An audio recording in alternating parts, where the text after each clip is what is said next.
good morning. What is going on? You're so stressed. That shouldn't happen, but this should. How about that? There we go. That's a little bit better. Good morning. It's Patrick and the people, baby. Yeah, we are live again. It is Tuesday, day 2 of the show, and we've got a new cast in here with us today, as we will every single day.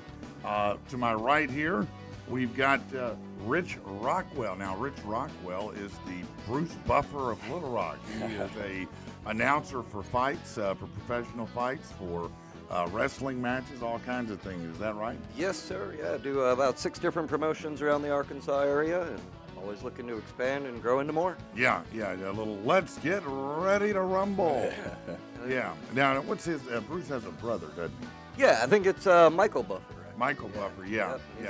Both of them have come up in the business, and a lot of people didn't know they were brothers for a long time, but they're amazing. Now, here to my left, you'll see Dustyn Bundrick, a.k.a. Bundy. Yes, sir. Good morning. Yeah, let's hold on one second. Let me switch up this little camera angle here, and there we go. We got Dustyn Bundrick. Now, he owns Bundy Electric. And if you need electrical help, man, this guy can probably do it, right? Yeah, hit me up, dude. I'll get pretty you much anything electrical you do, commercial, residential. Yep. Master electrician, licensed, bonded with the city of Little Rock, North Little Rock, pretty much anywhere in Central Arkansas. Really? Yeah, I'm ready to go. Okay, so you'll work in North Little Rock? Yes, sir. Yeah, you know, a lot of people don't like to work in North Little Rock because of the permits and everything you got to do there. They're a lot more stringent than some are, right? Believe it or not, they're actually easier to work with than the city of Little Rock. Really? Themselves. You Yeah, think so? Yes, sir. Yes, sir. Oh, okay. Yeah. That's good to hear. Yeah, they're a lot more lenient on things, you know, not as technical, but yeah. Yeah, okay. Well, we've got a lot to talk about yesterday. First of all, we had a great first show yesterday, I feel like. We had some technical issues. I think we've got that solved now.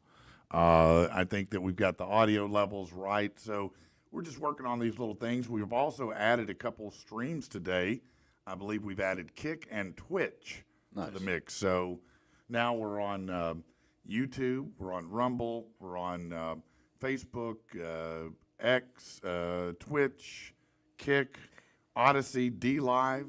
I mean, we're everywhere, man. Yeah, dude. we're everywhere. Yeah, so pretty much anywhere you want to be. And then after that, of course, it converts down into a podcast you can watch and listen to later. Of course, you can always go to patrickandthepeople.com and watch it or listen to it live right there. Matter of fact, I think, Gunner, didn't we add a listen-only option over on the website as well? Nice. Yeah. Yeah, so if you want to, not have the video, and always give us feedback on, how it's sounding, what's going on out there, and whatnot. But just to kind of give you a heads up, it is a little different kind of show, even though it's a lot the same as well. It's all about the community, and so that's why you're going to have different co-hosts in here every day. We've got about 13 different co-hosts that will come in and out every day, kind of give us a different feel, a different mix, but they're all people in the community that, we want to work with. And so, if you can help the folks that are sitting here to the left and right of me, and it's really awesome. It's a great way for us to lift each other up. Look, we're never going to get rid of Walmart or Amazon. Right. I mean, I don't even want to be honest with you. They get me cheap stuff, and I like that. Right. But if you need, someone in the electrical field, then boom, why not use Dustyn here, or Bundy as he goes by, and work with somebody you know and like. I mean, it just makes sense, right? Yes, sir. Yeah. Now, you've got your own podcast that you do. Yeah. Recently just named it the Metal Hippie Podcast just because that was my Instagram handle. And That's a good name, though. You were my first guest, and Wow. I just so happened to have a fern sitting in between us. Yeah. And so the first episode I called On Either Side of One Fern. Oh, kind of a play off of the Galifianakis thing. But since then, we've just changed it. Hold on a second. Let me just do that right there. How about that? But since then, we just Said changed I was hiding Bundy's beautiful face. There you go, ladies. Yeah. Now you got it. I do want to. We're very universal here. I want to thank you guys because I came in kind of self-conscious about my bedhead, and Yeah. that just Yeah, looking at our hair. you or know, the lack of. You got to feel pretty proud of that right now. That's for damn sure. But yeah, dude, we've had a lot of fun doing that podcast, and just shooting the bull with close friends and entrepreneurs in the community.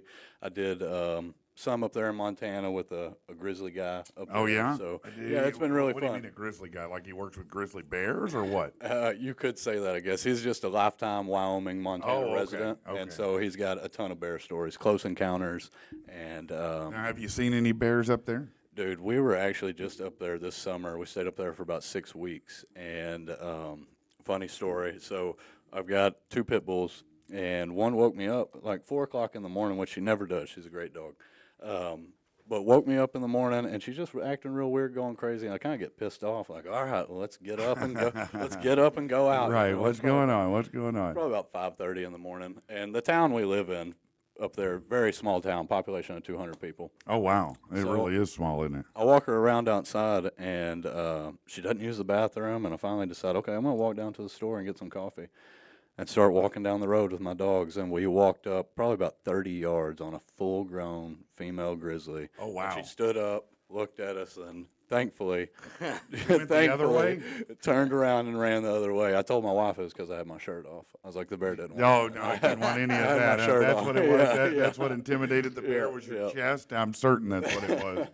But Yeah, that that had to is- be a little bit of a surreal feeling. Oh, for sure. I mean, That- when it stood up, come on. I mean, you gonna For tell me sure. that And your thing didn't 35 shrink yards. up into your stomach somewhere? For sure.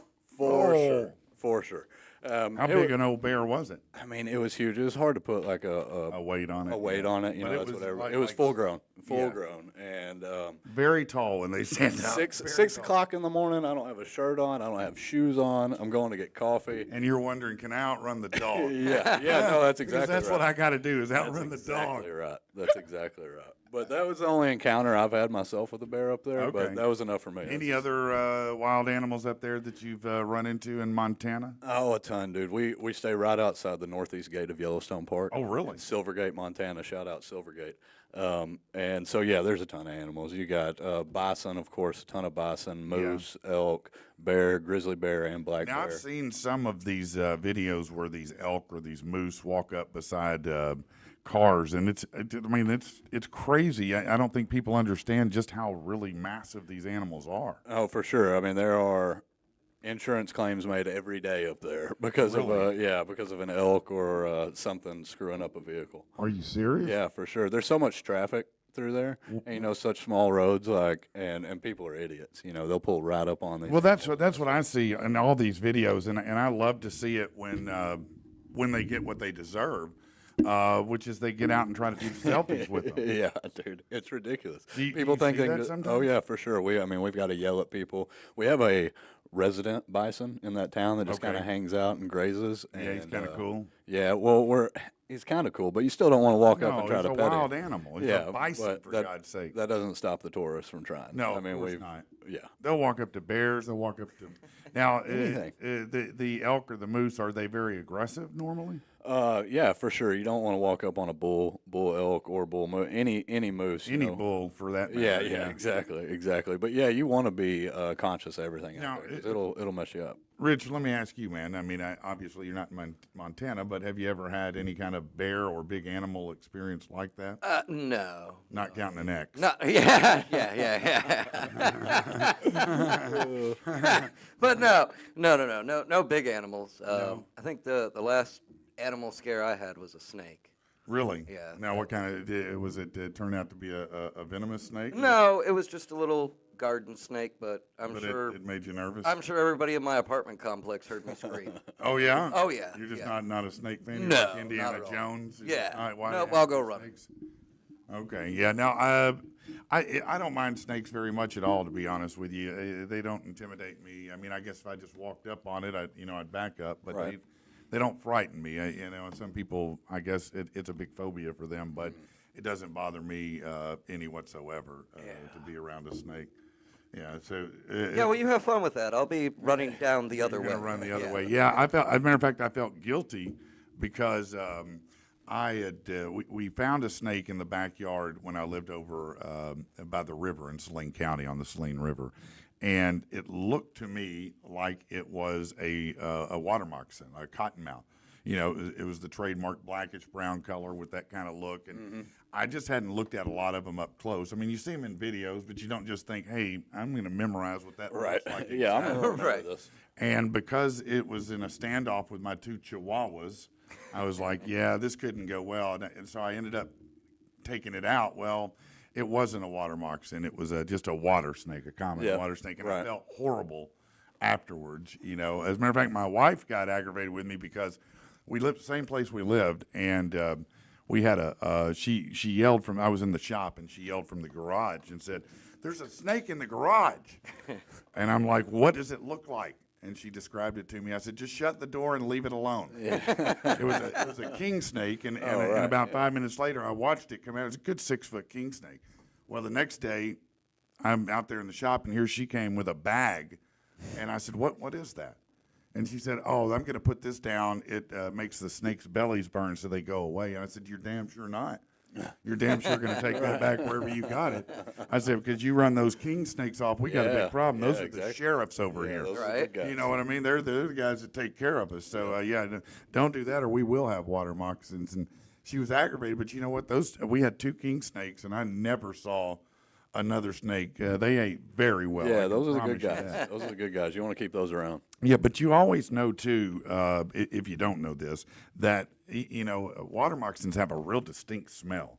It's almost like, I describe it as a putrid cucumber. Really? But it's a real funky, kind of cucumbery, ammonia-smelling smell. It's very, very, very pungent. And so you'll know, especially if you get up around a den of them. Yeah, no. I was going to say, I'm not going up and smelling any snakes. No, you don't have to Let be me up smell on you it. first. No, you don't have to sniff it like a dog's ass. Gucci cologne on you. No, you don't have to sniff it like a dog's ass. Or anything. That's not what I'm saying. I mean, you can just smell it in general. All right, we need to probably transition and do a little bit of news that you give a damn about. Let's make a move here. Brought to you by the new herpes. If you have old herpes, new herpes is better. It's herpier. Definitely better, that's for sure. Okay, let's talk about what's going on today in the news and anything that you might give a damn about. If I see it, we'll talk about it. So let's see what's breaking news right now as we speak. Boy, it's always going to be some stuff in there that isn't what you want, but a man accused in the deaths of 2 teenage girls in the Indiana area is going to, it says more than 7 years ago, he's going to stand trial. Prosecutors say that Richard Allen murdered 13-year-old Abigail Williams and 14-year-old Liberty German in the small city of Delphi while the two were hiking in 2017. Now, yesterday was the first day of jury selection. The case apparently has garnered a lot of attention. It was unsolved for years before he was eventually arrested in 2022 with some new evidence. Let's see what else is going on here. Demi Moore, the actress, is talking about John McClane, a.k.a. Bruce Willis's illness. Moore, who accepted an award for career achievement in acting this past weekend. Career achievement? Well, that was 30 years ago. But okay, yeah, good enough. Anyway, she said she's learning how to cope with Willis's dementia battle. Said she had to let go of what he used to be like and meet him where he is. She said when you do, there's a sweetness. The former couple, of course, share 3 daughters. That was such a weird relationship when they brought Ashton Kutcher in. Right. And all of a sudden everybody was buddies and friends. I mean, was that a little weird? Yeah, Yeah. Dude, I hate watching the Bruce Willis thing. I know you're a big diehard fan, and he is just the baddest ever. Yeah, and now I hate to see him going down. It is tough to see that, isn't it? For sure. No, it absolutely is. And I don't know what happened because I think Bruce Willis is a real nice looking dude, and I think Demi Moore is a real pretty lady, but all their daughters look like they have potato heads. Is that wrong? I probably shouldn't have said that, should I? Let's move on to something else here, shall we? Okay, so apparently the 5-part fact-based drama Lockerbie, A Search for Truth, is headed to Peacock on January 2nd. If you care about that, it's the true story of Pan Am Flight 103 that exploded over Lockerbie, Scotland, 38 minutes after takeoff back in 1988.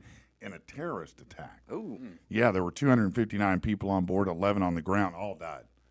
The series, Colin Firth will play a doctor whose daughter died in the attack and who was nominated as a spokesperson for the UK victims. Got a good cast in it, so it might be a good show to check out. What else is going on here in some news for you? Okay, so jury selection begins in the Brett Hankinson retrial.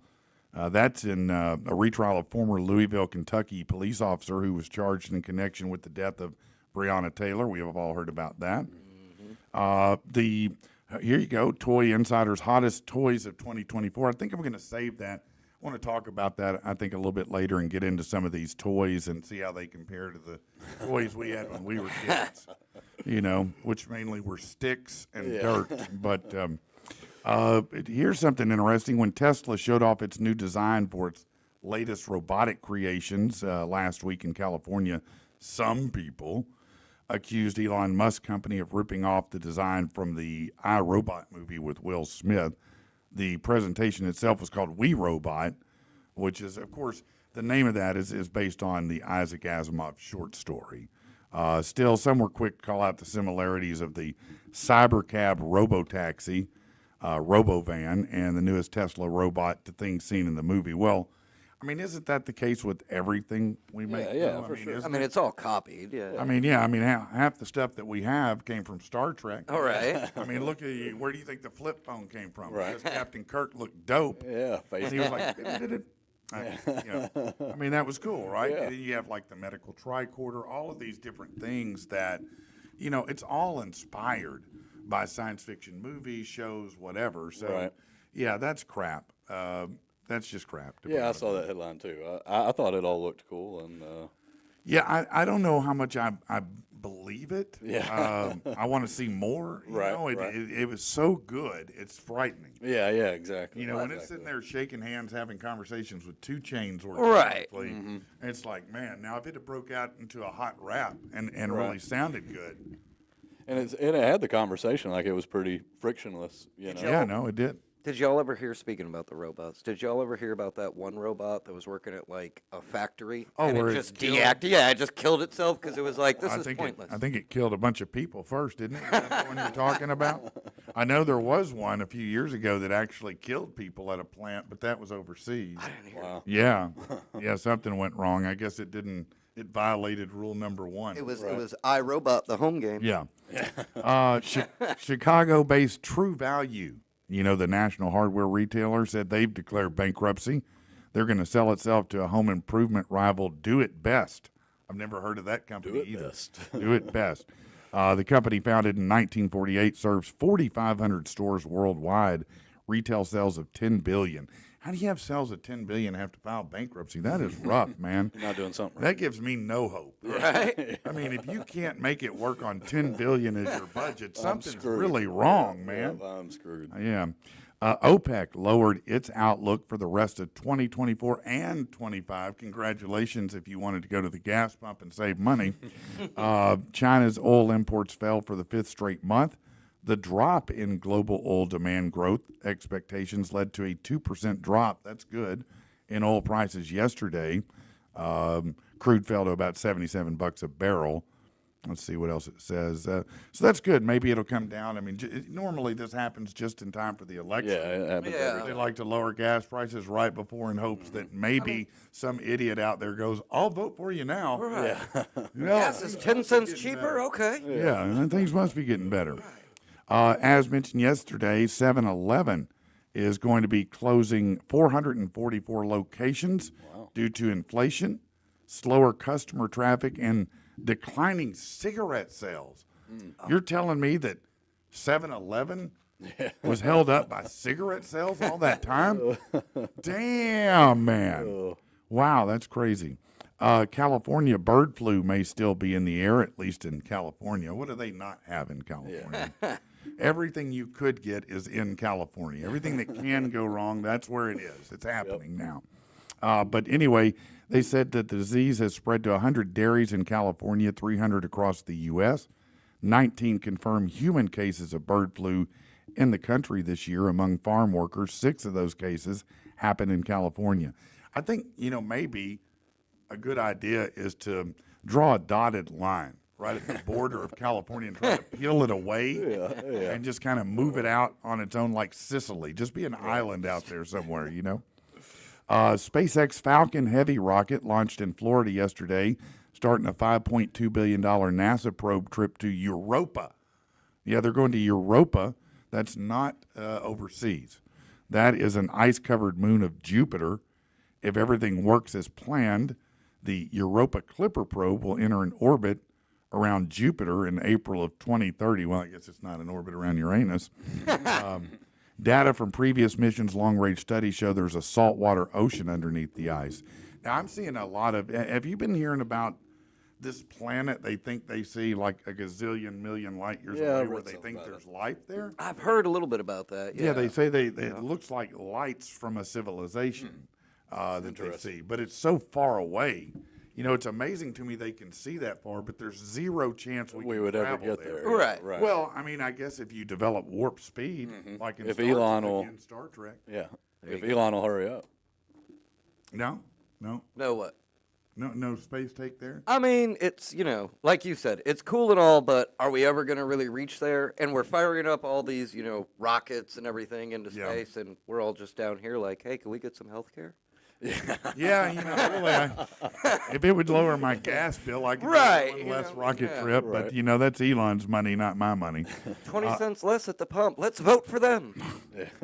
All right, let's take a look real quick at a few more things here. Butterball has solved Thanksgiving dilemmas with a new cook. What is this?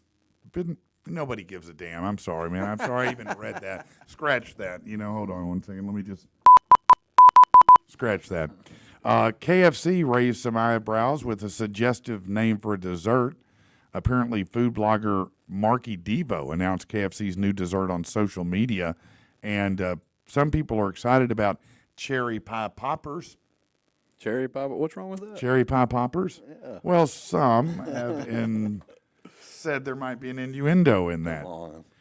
Can you just not say cherry pie and that be okay? I mean, Right. is that just it's now so used? I mean, I can't even remember the last time someone referred to that in a manner that was an innuendo. Yeah, Has exactly. anyone said to you, man, I'm going to get some of that cherry pie? Right. No, hell no, they don't say that. Burger King goes king size with big dip cups of Hidden Valley Ranch. Well, it's probably about time. That's a great follow-up to the cherry poppers. Yeah, well, that really is. No, it says you're going to get an 8-ounce cup of Hidden. Well, that way you can just drink it instead of tea. Is Right. that what it is? You can just put a straw in it, and you may as well rub it on your ass. That's where it's going. But they give you these little bitty. And sometimes they're like, well, I can give you one, and if you want more than that, they're 25 cents or 50 Right. cents. I'm like, bitch, it's barbecue. Yeah, sauce. I can buy a whole bottle for that. What are you talking about, man? All right, and more than half of Americans are decorating for Halloween. Let's stop there. Are you a Halloween decoration guy? Minimally. Yeah, we've got some stuff inside, but nothing really on the outside. That No people giant just- inflatables, No, nothing like that. no, None of the the wife won't let me. How about yourself? 25-foot skeleton. Man, I see the ones now that they have that. Have you seen the one where it jumps up real high? Oh, yeah. Yeah, where it's in front of you and it's doing something, then it just jumps up Mm-hmm. and the arms come out and it's real freaky, scary. It's pretty cool. It's just more money than I want to spend. Yeah, exactly. That's what it comes down to. Yeah, but I do see people going all in more and more on Halloween decor, almost like Christmas. Yeah, for sure. Yeah. For sure. Yeah. Now you go to Walmart and you have, Christmas, Thanksgiving, and Halloween all in one aisle. Yeah, no, they start Christmas at about June. I think is when they do that, right? Yeah, I noticed that the other day in Walmart. Yeah, They've already got no, all it their Christmas definitely stuff out, does. ready to go. All right, let's talk a little bit about sports here. Hey, Bundy, you're a big sports guy. What do you got? What do you got going in sports? What are you seeing out I there? stayed up late last night to watch my Jets lose against the Buffalo Bills. Man, but you know what? Aaron Rodgers threw a great. That Hail Mary was Yes, a pretty that was great pass, beautiful. wasn't it? And the announcers saw it coming because they played a replay of his 3 career touchdown Hail Marys. And then right when they came back from commercial break, boom, he launched one. He did that. Yeah, it was awesome. Let me ask this because me and my sons talk about Aaron Rodgers. Is he still the man, and he's just kind of getting back from this injury, or maybe is he past his prime? I think after last night seeing that throw, I think he's still the man. You think he's still the man? Yeah, dude, he's recovering from the Achilles. They just fired the head coach. Yeah, and no, picked up the defensive coordinator. Well, they had to fire somebody. It was him or Aaron. yeah, It exactly. was going to be one of them. But even though they lost last night, it was still the first drive they came out. That's the best offensive drive we've had all season. It looked great, and so maybe it was the coach because you immediately saw a difference. Now, who did they lose to? Buffalo Bills. Yeah, and Buffalo is a good team. Yeah, for sure. Josh Allen, great Josh quarterback. Allen's a great quarterback Yeah. there. Yeah, they're a competitive team. I mean, they're a playoff team for Yeah, sure. and it was a close game, back and forth. No, I mean, look, if you're going to have a game, you want it to be close because that's a lot more fun. Yeah, right? for sure. I mean, the Ohio State game was pretty amazing against Oregon. Yeah, no, I was rooting for the Buckeyes on that. Why? Well, I like the Buckeyes. That's my wife's from Ohio. So. Well, hey, gotcha. man, thanks for having me. You know. Oh, you're out now? Okay, well, we'll see you later, Michigan fan. Go blue. No, don't say that crap here, man. Hold on. No, we're not doing that around here. To commemorate the impending start of the college basketball season, the AP released their preseason top 25 rankings, 60 ballots from national media. The team to beat, clearly, the Jayhawks out of Kansas. They walked away with half of all the ballots cast. That's pretty good. Alabama, number 2. They're probably glad to see that because they sure ain't in football.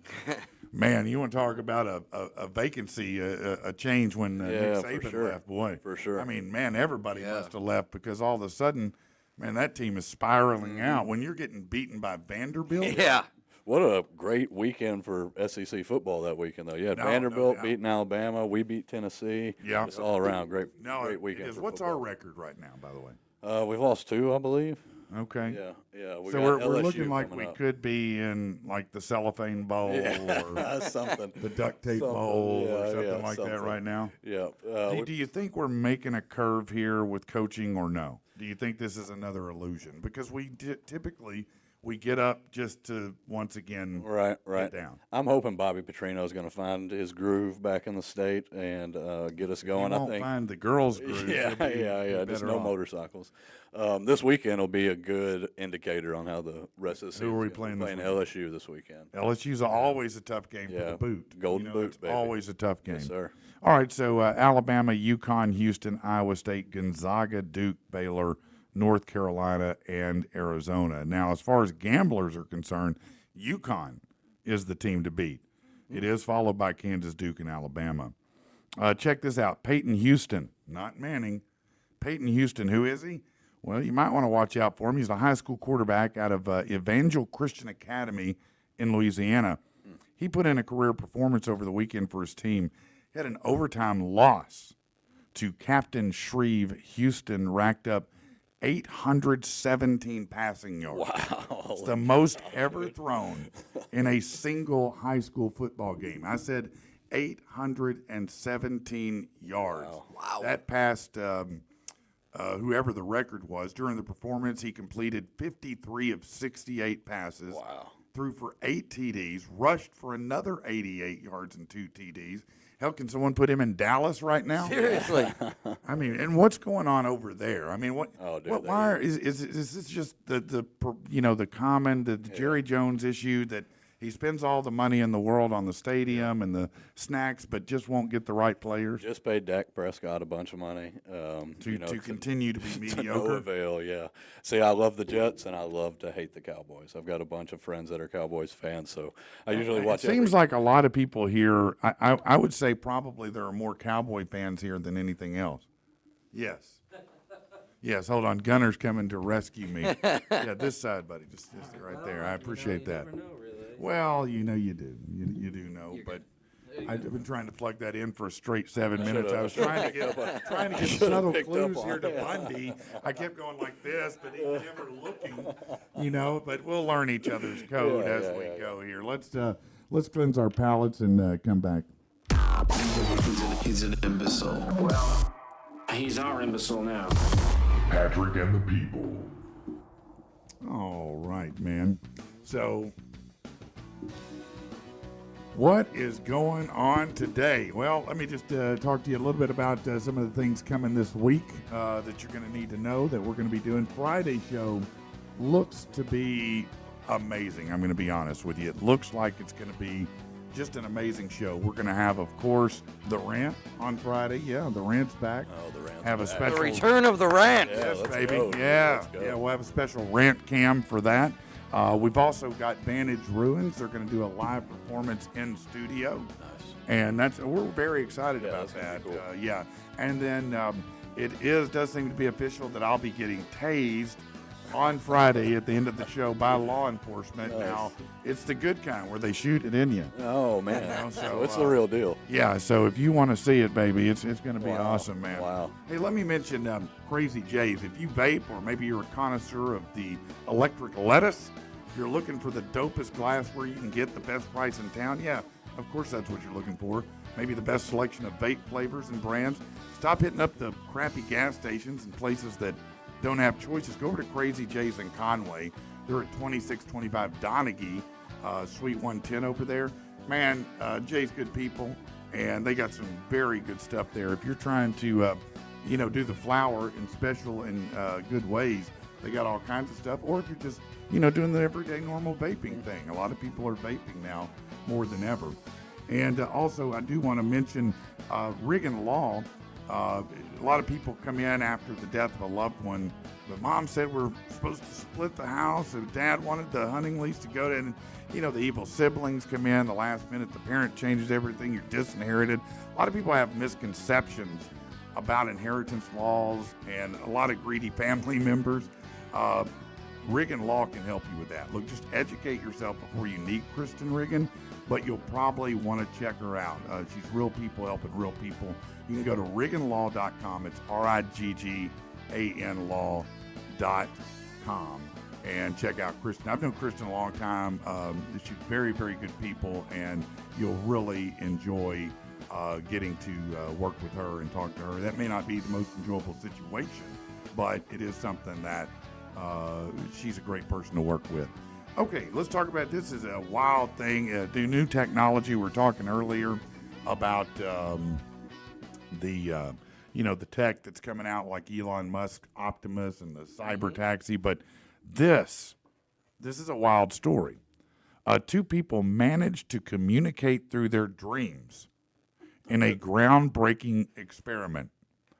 Using an apparatus, researchers at a California-based REM space say two individuals in separate homes exchanged messages while sleeping. I read this story the other day. It's super They interesting. exchanged messages while sleeping. The message was just, in this case, a single word. The startup aims to enhance sleep and lucid dreaming. They've remained very tight-lipped on what equipment they're using to achieve this milestone, but the study mentions specially designed equipment. Apparently apparatus tracked participants' brainwaves and other biological data during this. And then a server was used to detect when a participant entered a lucid dream. Now, if you don't know, a lucid dream is kind of like when you're aware that you're dreaming. Right. That's what they call a lucid dream. You know you're in a dream. Once one person was in a lucid dream state, the server sent them a one-word message through earbuds. The participant then repeated the word in their dream, which the server captured and stored for the second participant. When the second person entered the dream state 8 minutes later, they transmitted that message, and they repeated it when they woke up. Wow. Wow. Now, So they chose the message to send, or the person that was? well, no, dreaming they chose the message to send. Okay.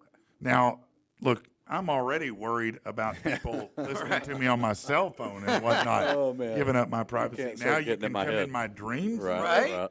Is this making anyone a little nervous? For sure, dude. I have the weirdest dreams. I don't tell anybody Yeah. about them. Yeah. They're There's a just reason too for weird. that, Yeah, yeah. exactly. They're too off the wall. Yeah, no. People start recording your dreams and playing them I back in can't a have video format. Oh, I can't have that, dude. I'd be in say, big "I trouble. can't have that." I'd be in big trouble. Just wait till the significant other wakes you up in the morning and goes, "I know what you were dreaming about last night. Yeah, and I didn't I appreciate know it." who she was. Yeah.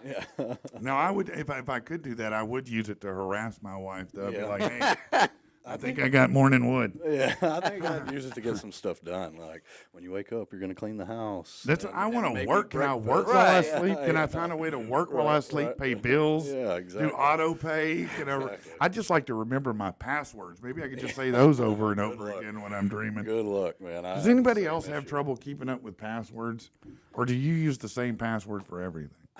Pretty much use the same thing for everything. I used to not. I used to keep them all wrote down, but then I was like, how vulnerable am I with this piece of paper? I know, I don't want to say this because I love my mom so much. She's just a wonderful human being. But one of the worst gifts in the world. Sorry, Mom. I'm sorry, damn it. I'm sorry.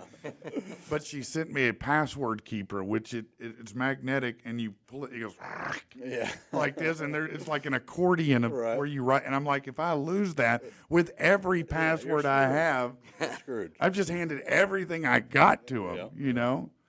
Yeah. But no, I used to do the one, and it was so much easier when it was just one word. Now, you know, they make you feel guilty for that. Hell, Gunner looked at you like you were a bastard a minute ago.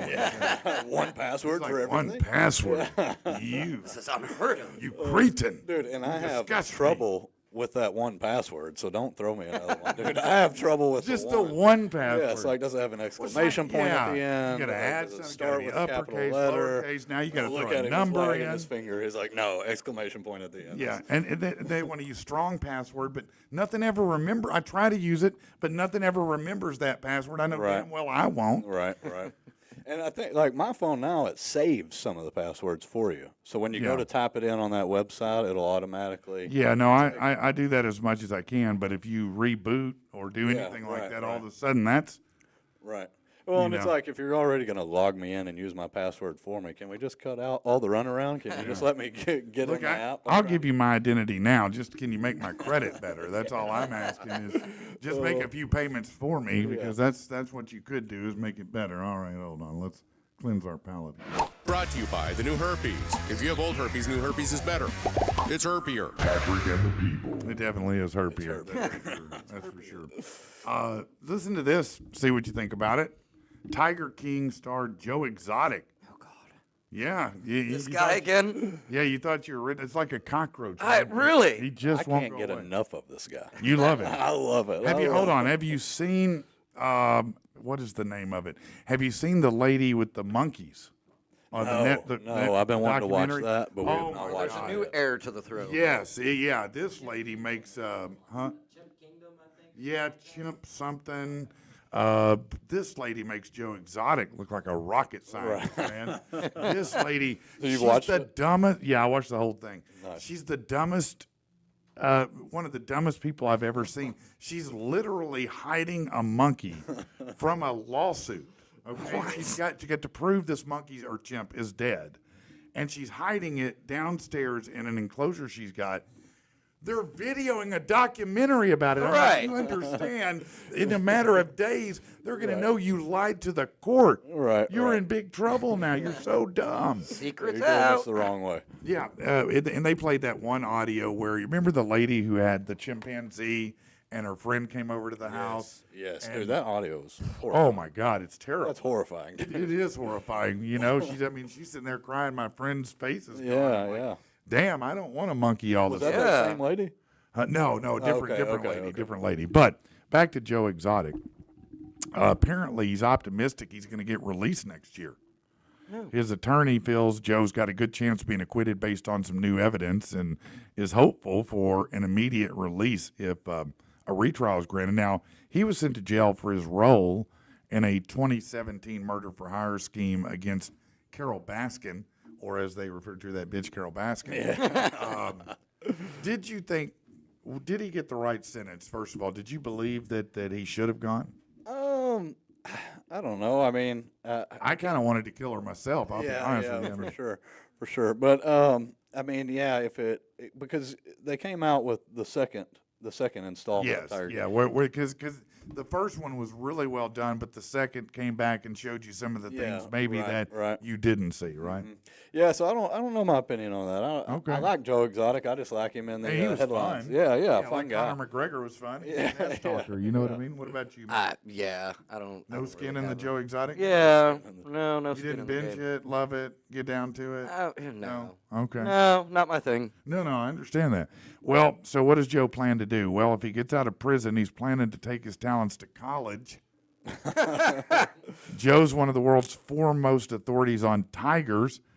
So he said, I think he would really like to work in a higher education, academia, these kind of things. He's got a lot of knowledge. He'd like to speak and give lectures. Can you imagine that guy? Oh, jeez. I'd sign up for that class. Oh, I mean, give me 100%. that. That's a class I 100%. actually want to take. I'll go into student That debt dude's for that. crazy as hell, man. You know, he said that dude's gay, not as gay as I am, but he's gay. Like this guy's crazy, man. That was the height of the COVID lockdown. 100%. You know, Joe Exotic benefited from that, or the makers of that 1,000%. documentary. You know, but the same people that made the Tiger King documentary are the ones that made the Chimp documentary. Oh, really? Okay. Yeah, and apparently the guy felt like he would be recognized. Right. So he hired a guy to portray the reporter journalist that embedded with him and pretend to be a director instead of him being the director. And then later on, and somehow, some way, who was it that there was a big actor too that was involved in it that I'm trying to remember who it was who produced it and was involved in it. It was really an interesting thing. If you haven't watched it, and I can't remember the name, Chimp Kingdom or Chimp something, but it's damn sure an interesting thing to watch, man. What are you watching right now, Rich? What is your bag? If it ain't Joe Exotic. Well, of course, wrestling. I just got done watching the Vince McMahon documentary on Netflix. I watched a good part of that documentary, and it seems like maybe he's what people think he might be. It's hard to say. He was look, he is a phenomenal showman. Oh, absolutely. Without a doubt. Absolutely. I mean, he's a phenomenal villain. He's played the role very well. Matter of fact, I think for most people, probably the best that WWE was the Attitude Era. Oh, yeah, for sure. When Steve Austin and him and The Rock and him were constantly going at it. I mean, look, everybody, I think, if you like wrestling at all, remembers when Vince McMahon was in the hospital. Steve Austin snuck in and beat the hell out of him, right? I mean, everybody was talking about that. Right. So he's a phenomenal villain. But, man, is he really kind of a monster behind? Is every guy or every human in power that's been in power pre-2010 just a piece of crap? Yeah. Is that what's up in the world? It kind of seems that way. It does seem like everybody that was beloved, from Bill Cosby to to everybody at this point, have been exposed, man. Something. I was watching a movie last night on Tubi. It was you remember Planet Terror and Death Proof? It was a Tarantino type double feature, a grindhouse movie, and I noticed, right in the front clip, brought to you from the Weinstein family. I was like, that did not age as well as maybe it could have. Like you couldn't just black that part out, But In the new copies, they will. yeah, I'm sure they will. Right. Yeah, in the new history, there will be no Harvey Weinstein. Right. It'll just be erased from history, right? I don't give a damn. I'll still watch Pulp Fiction 100 times, and he was the guy behind him and Quentin. Yeah. I think he really kind of helped Quentin get his career into the big swing. Yeah. Pulp Fiction. Look, Quentin Tarantino does have some of the best movies ever made. 100%. You agree with that? I would. Yeah, absolutely. What's your favorite Tarantino movie? Pulp Fiction was Pulp definitely Fiction. up there. Yeah. Yeah, no, it's high up there. What about you? I think that newest one he did, Once Upon a Time in Hollywood. You like that one, do Dude, you? I loved it. I Really? watched a lot of Manson stuff before, and it didn't show Manson a lot in that movie, but I just thought you could really tell that Tarantino was probably enamored with Sharon Tate. I'm sure he was. And so it's kind of a love letter to her. I just liked the movie. I thought it was good cinema. I thought the scene with Brad Pitt with the dogs and all that. Dude, it's the best scene in the whole movie. It's worth it. I saw it in theaters, actually, and it was a hard movie to watch in theaters. Yeah, but because the it is payoff, slow in a lot of ways. Yeah, the payoff at the end, though, was great. See, Laura, she's a fan of indie movies, and that is my arch enemy. And I define an indie movie as a movie that really doesn't have a lot of plot, but it's interesting, but then it just stops. Right. Like they ran out of money to make an ending. Yeah. And it just stops, and I'm like, no, you're not going to give me closure. Yeah, you got to give me something to wrap That's why, up on. I know No Country for Old Men won an Oscar. I don't care. It's a piece of crap. I know, I hate It's the ending. crap, man. I hate the ending. It's like, of that. what is this? I watched all this, the cattle prod, that, the other. I mean, it'd be like Die Hard ending, when he's putting the gun on his back. Yeah, right. And you never see Alan Rickman fall. Right. Or fall. It just ends there, and you wonder, well, what happened? Did he get out? That'd make it an indie movie, Yeah, I know. I love No Country for Old Men, but that ending, just Oh, Tommy Jones sitting in a diner. telling a story. Horrible ending. No, Horrible. I saw Tommy Lee Jones in a trailer for, I don't know if it's a movie or a show, but, and I know people get old, I get it, but damn, Yeah, it's not looking good. that dude got old, Yeah, man. they're I not mean, having him. old. I was like, man, check his pulse. Is he breathing? Right. He They're not might having be him one back of the for living new dead at this Men in point. Black. No, he's about to be in black for sure. Yeah, but man, what a great actor he was. If you've never seen The Fugitive, Oh, dude, one of my favorite movies. man, that is a great movie. I'm sure they'll remake it soon, and it won't be good. Right, right. But the one with Harrison Ford and Tommy Lee Jones, even the second one, which was called U.S. Marshals with Oh, maybe that's the one. I'm Tommy Lee actually Jones thinking and Wesley of. Snipes. Yes, Wesley Yep. Snipes. Yeah, that's yeah, the one the I'm first thinking one's of. Harrison Ford. That's where it's the one-armed man that killed his Right, wife. right. And they're looking for He was him. the doctor. Or Yeah, something. Dr. yep. Richard Kimball. I don't know why I remember names like that. I shouldn't, but I do. Right off the top. Yeah, no, it's a real sickness I have with movies. I'll be honest with you on that. All right, let's see what else we've got going on here. What our time is? By the way, it's 7:16. If you're driving around, it's balmy, it's sticky, it's Arkansas. You know what it is. You don't need me to tell you that, but you do need me to tell you about this. If you're dealing with a family law matter, you want to choose a lawyer who knows what you're dealing with. You want someone who has experience. At Robertson, Oswalt, and Noni, they've been providing effective family law representation to clients throughout Little Rock and Saline County for a lot of years. So if you're dealing with a divorce, nobody wants to, but if you're going to do it, you want an attorney who can take care of you. It's a scary, difficult time, especially if it involves custody. If it's even custody between unmarried couples to adoptions, enforcement actions, they can do everything and help you out. They're good people. I know Bonnie over there. You can tell her I sent you. Give them a call, 866-311-3815. It's 866-311-3815. It's Robertson, Oswalt, and Noni. They are really a great, great firm to work with if, in fact, that you need some help in that area. I told you I wanted to talk about the hottest toys of the year for 2024. You know, Christmas is coming up. Now, Rich, do you celebrate the Christmas around your place? Oh, absolutely. Yeah. I've got my little 6-year-old boy at home. You got a 6-year-old boy. Okay, yeah. so Christmas is big time this year. Oh, yeah. Yeah, I'm excited to see this list. I need to. Oh, to hear it, just to know, I because need to you get don't shopping, really you care about your kids. You just want me to tell you what to buy. No, that's great. How about you? Do you guys celebrate the Christmas? Yeah, at your yeah, place? we're non-secular, but yeah, we definitely throw up a Christmas tree every year and get in the spirit. Yeah, for yeah. sure. Little Frosty the Snowman. Yeah, little yeah, Christmas we love that music. time of year. It seems like Yeah. everybody's so much nicer that time of year. You know, typically it does, Yeah. unless you're shopping. But otherwise, That's what we stay out of the no, Black I don't Friday. do Black Friday stuff anymore. I used to do that and fight old ladies for a $5 DVD. Right, right. You'd be in the bin fighting for that $5 DVD. Man, I'm gonna get the last Die Hard DVD. Don't think I want one. That's why I practice kickboxing, so I'm ready So you for could get that Black DVD. Friday. Yeah, So absolutely. you can get the deal on the hair That dryer one, that too. you need. Yeah, the hair dryer. Absolutely. What? What? Okay, so let's talk about this because maybe you're wondering, well, what the hell should I get my kids? They probably are bad kids, and they don't deserve anything. But we'll tell you what they are saying are the best toys here. Oh, hold on one second. All right. So this is from Today. If you're wondering, they did a big special on this, and the Toy Insider and Today brought in what they said were the biggest toys of the year. So here we go, the hot 20 toys. The PlayTab Sensory Activity Board that looks like it's something for toddlers and babies. Yeah. You can see here, it's about $45. Crybaby's Morning Routine Doll. Now, let me just tell you already, it says what we love about this, it has a nurturing element. So it's a baby that you can brush your hair, brush your teeth, do all that, but it makes a lot of crying sounds. So I'm going to tell you right off the bat, that's a no. Yeah. Big no. Don't get that, okay? I don't care what they say. The Just Play for Real Peanut, the Playful Monkey Doll for 3 to 4 years old. That's apparently a $60 monkey. What the hell does this monkey do? It looks terrifying.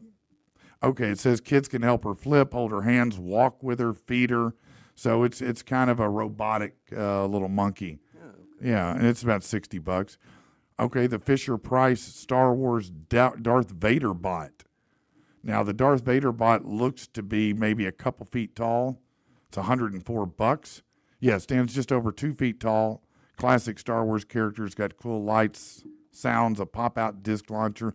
Man, if I'd had something, a Darth Vader robot in when I was a kid in the 80s, that'd have been one of the coolest things I'd ever had in my life. For sure, dude. It looks pretty cool. Yeah, all we had were the action figures that were about as long as my index finger.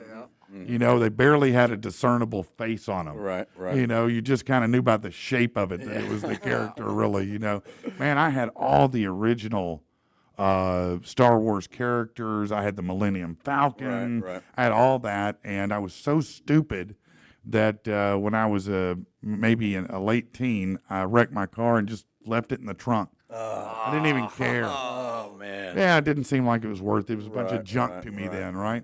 That's like when I got rid of my Chevelle. It's like, it's so boring. I want something new with power windows, Dad. Right. 20 years later, you're like, damn, I wish I had that car. 5 minutes later. Yeah, that was, I'll tell you what that was. Hold on, that was... Bullshit. That's what that was for sure. All right, this one is the Hasbro Play-Doh Pizza Delivery Scooter playset. Wow, that's a mouthful. It is, and it looks to be a motorized scooter. Wow. Like imagine, the Jeeps, the Power Wheels Jeeps. Yeah. Kind of like that, except on the back it's like a food truck scooter. Is this the ambition you want your kids to have? You're breaking I mean, them what in happened to the NASA playset or construction guy, policeman? Right. You got the pizza delivery scooter guy. That's the ambition you want to give your kid. So proud of you, son. You're going to be a pizza delivery boy one day. Setting them up for the minimum No, you wage definitely. expectations. Yeah, well, side hustles, huh? Yeah, there you go. Spidey's Mega Jump HQ track is big. Bluey Healer Home. Is Bluey Healer some kind of new No, show? Bluey's a cartoon character. Bluey is a cartoon He's a character. kid's cartoon. Oh, Yeah. Like Blue's Clues? like Blue's Clues? I mean, no, not like Blue's Clues. It's just, I gotcha. It's different. It's cartoon. Yeah. Okay. Yeah, I've not heard of Bluey, but I don't have kids that age anymore. So if my kids are watching Bluey, there's probably real high. Let's see. Those are the top ones there. Let's see what else we've got here. The Spin Master DC Comic Batman Ultimate Transforming Batmobile. So it's a Batmobile playset. What is up with all these long toy names? I don't know. I mean, they used to have names like Slinky. Right. Of course, Yo-Yo. Yeah, the Stick. Right, the stick. What was Rocks. All right, let's go back to your childhood years here.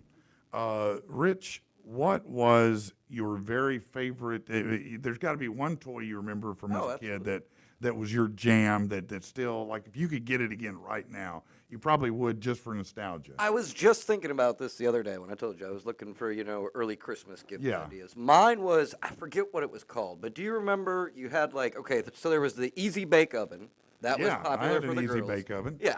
And then And I'm for not the a girl. guys, there was the you could put the glue in the little trays and it'd make little creepy crawly things. Oh yeah, I yeah, can't I think do of remember. the name of it. I can't but either, yeah. but I remember that. That was my favorite. I mean, making the Okay. little, scorpions. And, Okay. Yeah. No, I like the Easy Bake Oven. No wonder I was a fat kid. I was back in my room making cakes and cookies all the time. Right. Because I didn't have anything else to do. What about you, man? What was your favorite toy as a kid? Oh, probably just action figures or, whatever. You didn't have a particular action figure or particular series of that you Just like best? whatever What action Goodwill figures had. did you create? Oh, the Goodwill figures. So yeah. you got He-Man versus G.I. Joe Yeah, versus yeah, Barbie. something like that, You're ripping Barbie's arms off, taking Barbie hostage, making her get in the shower. That's wrong. I'm sorry. Hold on. These shows here just keep getting better and better. Now, exactly how much pot did you smoke? Patrick and the people. Hey, I do want to mention to you this. If you're in Arkansas and you need a roof, take a look over at TitanRoofing.com. Here's something different they have. They have a transferable warranty. It's good for 10 years. That's a real big deal if you fix your roof and you're going to sell your house, because the person who buys your home, if they have a warranty on that roof, that's a huge selling point, and there's a real value to that. Now, they do residential and commercial, but here's the big thing about these guys is they'll interface with your insurance company. What they do better than anyone is, let's say you had a claim on a roof and it got rejected, they're going to get it approved. That's what they specialize in. They deal with the difficult ones. They deal with the insurance company for you. You can go to TitanRoofingCompany.com. Go over to TitanRoofingCompany.com. I know Josh and Jeremy over there. They're real good guys. They're folks just like you and I, blue-collar guys who just have done business so long. Now they have their own business, much like Bundy here. Right. You know, and they're really good to work with. So check them out online if you're thinking about a roof, need a roof.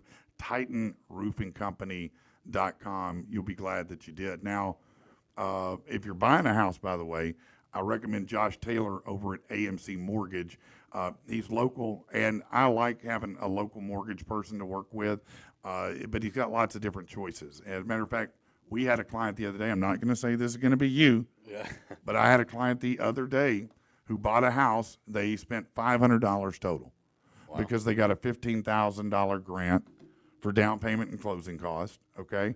And so all they had to bring to closing was $500. It's a huge difference. Crazy. That is crazy, isn't it? That's, I mean, That's pretty awesome. it's unheard of, yeah. Yeah. You're gonna go buy a house for $500? Well, I'm not going to, again, not everybody's going to buy a house for $500, but you Right, might. but- Yeah, you might.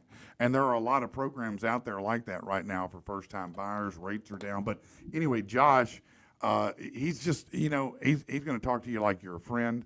He does conventional, FHA, he does VA, and if you're VA, they don't charge you the appraisal fee, and they don't charge you the underwriting fees either. Awesome. So that's real cool. So check out Josh Taylor over at AMC. You can give him a call, 351-2579, 351-2579. And hey, if you need a realtor, by the way, I do that. You know what? I do that. Yeah. I do. I am. real guy. You know what? When I started doing it, I didn't know, I knew I would like it, but I didn't know how much I would love it. And factually speaking, man, I never thought that I would like anything as much as I do doing this. Right. Yeah. But I do because, man, look, and let's be honest, buying a house is sometimes a scary process, especially sure. if you've never done it before. It's very intimidating. There's a lot of paperwork. There's a lot of things they ask for. Nobody ever almost knows it unless you have really good credit. You don't know how you're like, I'm not sure, Right. So it's scary, it's challenging, it could be a lot of money. And so what I love doing is, helping people understand what's happening and making it stress free, Right. because a lot of people think, man, there's no way I could get a house. It probably is. Now I'm going to say this. Look, if you're a broke dick, okay? you know if your credit's in the Right. 400s, you're not buying a house, you're not buying a TP, you're not buying a lean-to. Right. Okay, you're going to rent for now. Okay, you're going to have to do some work, get Credit Karma, get to work on it. But if you're a 580 or better, then there's probably Yeah, you've got a a good really chance. good chance that you can buy a house, or you're in the match, you're in the ball Right, game. right. Now you may need a couple things here and there. It may be, but a lot of people think, oh, well, you got to have 20% down. No, probably you don't. Right. I've never had one Yeah, do that's that unless they rarely. did it by choice. Yeah. Yeah, I've seen people put big down payments because they wanted to Right. lower their payment, but most of the time, about 3.5% is the number you might base a lot of it Right, on. right. So if you're a $100,000 house, what is that? 3.5% is $3,500, right? Don't start asking me math. Yeah. Don't do that. Okay. yeah. You're an electrician, man. Come on, you know math. I was given a voice, not a. Yeah, no, you're just a pretty face. I get it. Yeah. But no, that's manageable, 3.5%. Yeah, I Super think it is. manageable. Now, but there's lots of things that people don't know about, and so they think, oh, well, I put the down payment, I'm done. No, there's closing costs Closing too. costs, right. But sometimes the seller will pay closing costs. If what about, like, let's say you have a background, somebody that's claimed bankruptcy. Oh, okay. How hard does that make it for you? Well, it depends on the type of bankruptcy and how far back it was, and if you're in it or if it's paid out. Okay. Those are the things that matter. But you can, in certain bankruptcies, you can buy a house while you're in bankruptcy. Wow. Okay. Yeah. But if you've got a bankruptcy that you've paid off or has already been done and filed Dismissed, and it's in discharged, the yeah. past, no, that won't prevent you from buying a house. Absolutely not. Good to know. Now you may have to get certain things. Look, I tell people because people think, well, if you got credit, you got credit. It's not really that simple. Right. Right. It's kind of a racket, to be honest with you, because what they want you to do is get a credit card and spend a little bit on it. let's say if it's a $500 credit card, you shouldn't spend more than $100. Right. Okay, and then you just make the minimum payment Right. every month on it so you can show a payment history. They want you to show you have restraint. In other words, I got $500. I'm not going to go blow it all right now. Right. Because high balances on credit cards are as bad as no credit. Right. Because it says, oh, I'm stretched to the max. I have to use all my credit, right? Right. So if you have it at $100 and it's a $500 limit, now you got low balances, which looks good, and you're making payments, which looks good. And if you just have one or two cards like that, and then you're just making, car payments on time, your other payments on time, then you're going to be good. You're going to be real good for something like that, And I know some landlords, some people who rent out now are reporting to. You are seeing some of that happen. Yeah. And, another thing, too, that's kind of cool is let's say you got a house and that house is kind of rough. Right. Maybe it's a house that you inherited or your family owned and it's just been sitting there and, nobody's in it. It's got problems. Yeah. There are some aggressive buyers out here who are doing renovations. For example, I do a lot of cash home buying. Right. So if you got a home, you're just like, look, I need the cash flow. I need this thing gone. I'm not going to renovate it. I'm done with it.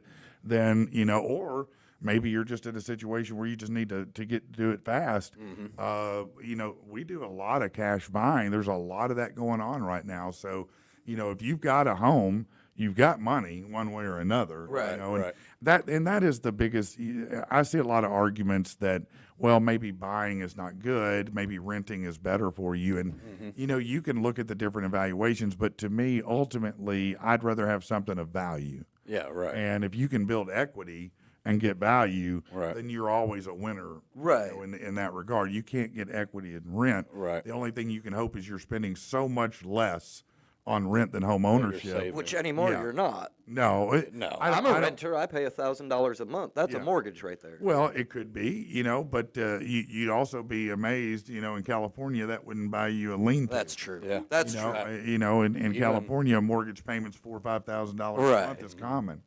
But Even in- $103,000 is poverty Yeah. in California. Right. Right. I mean, literally, Yeah. you Oh, can yeah. at $102,000, you can be eligible for food stamps. Wow. Think about that for a minute. You can earn $100,000 a year eligible. and be eligible for food stamps. Right. What do you think? We went to California during the summer from Montana, and I think the highest we paid for gas out there was $6.05 in the middle of the desert between Las Vegas and California. Per gallon? Yeah. Yeah. 605. And God forbid you want a pack of smokes or something. Oh, You're looking for about sure. $15. Ooh. $15. I think I paid for that was in Las Vegas. I think I paid $15 for a pack inside of Caesar's Palace. Really? That's why 7-Eleven's not making it $15 for a pack of cigarettes. Man. $15. The Zen's ruining. I'm pretty sure that cigarettes are just about they're on their way just out. about to make them illegal. Yeah, you they're think real. I mean, I don't think we're all that far from Right. it coming down to that. So you hear a lot of talk.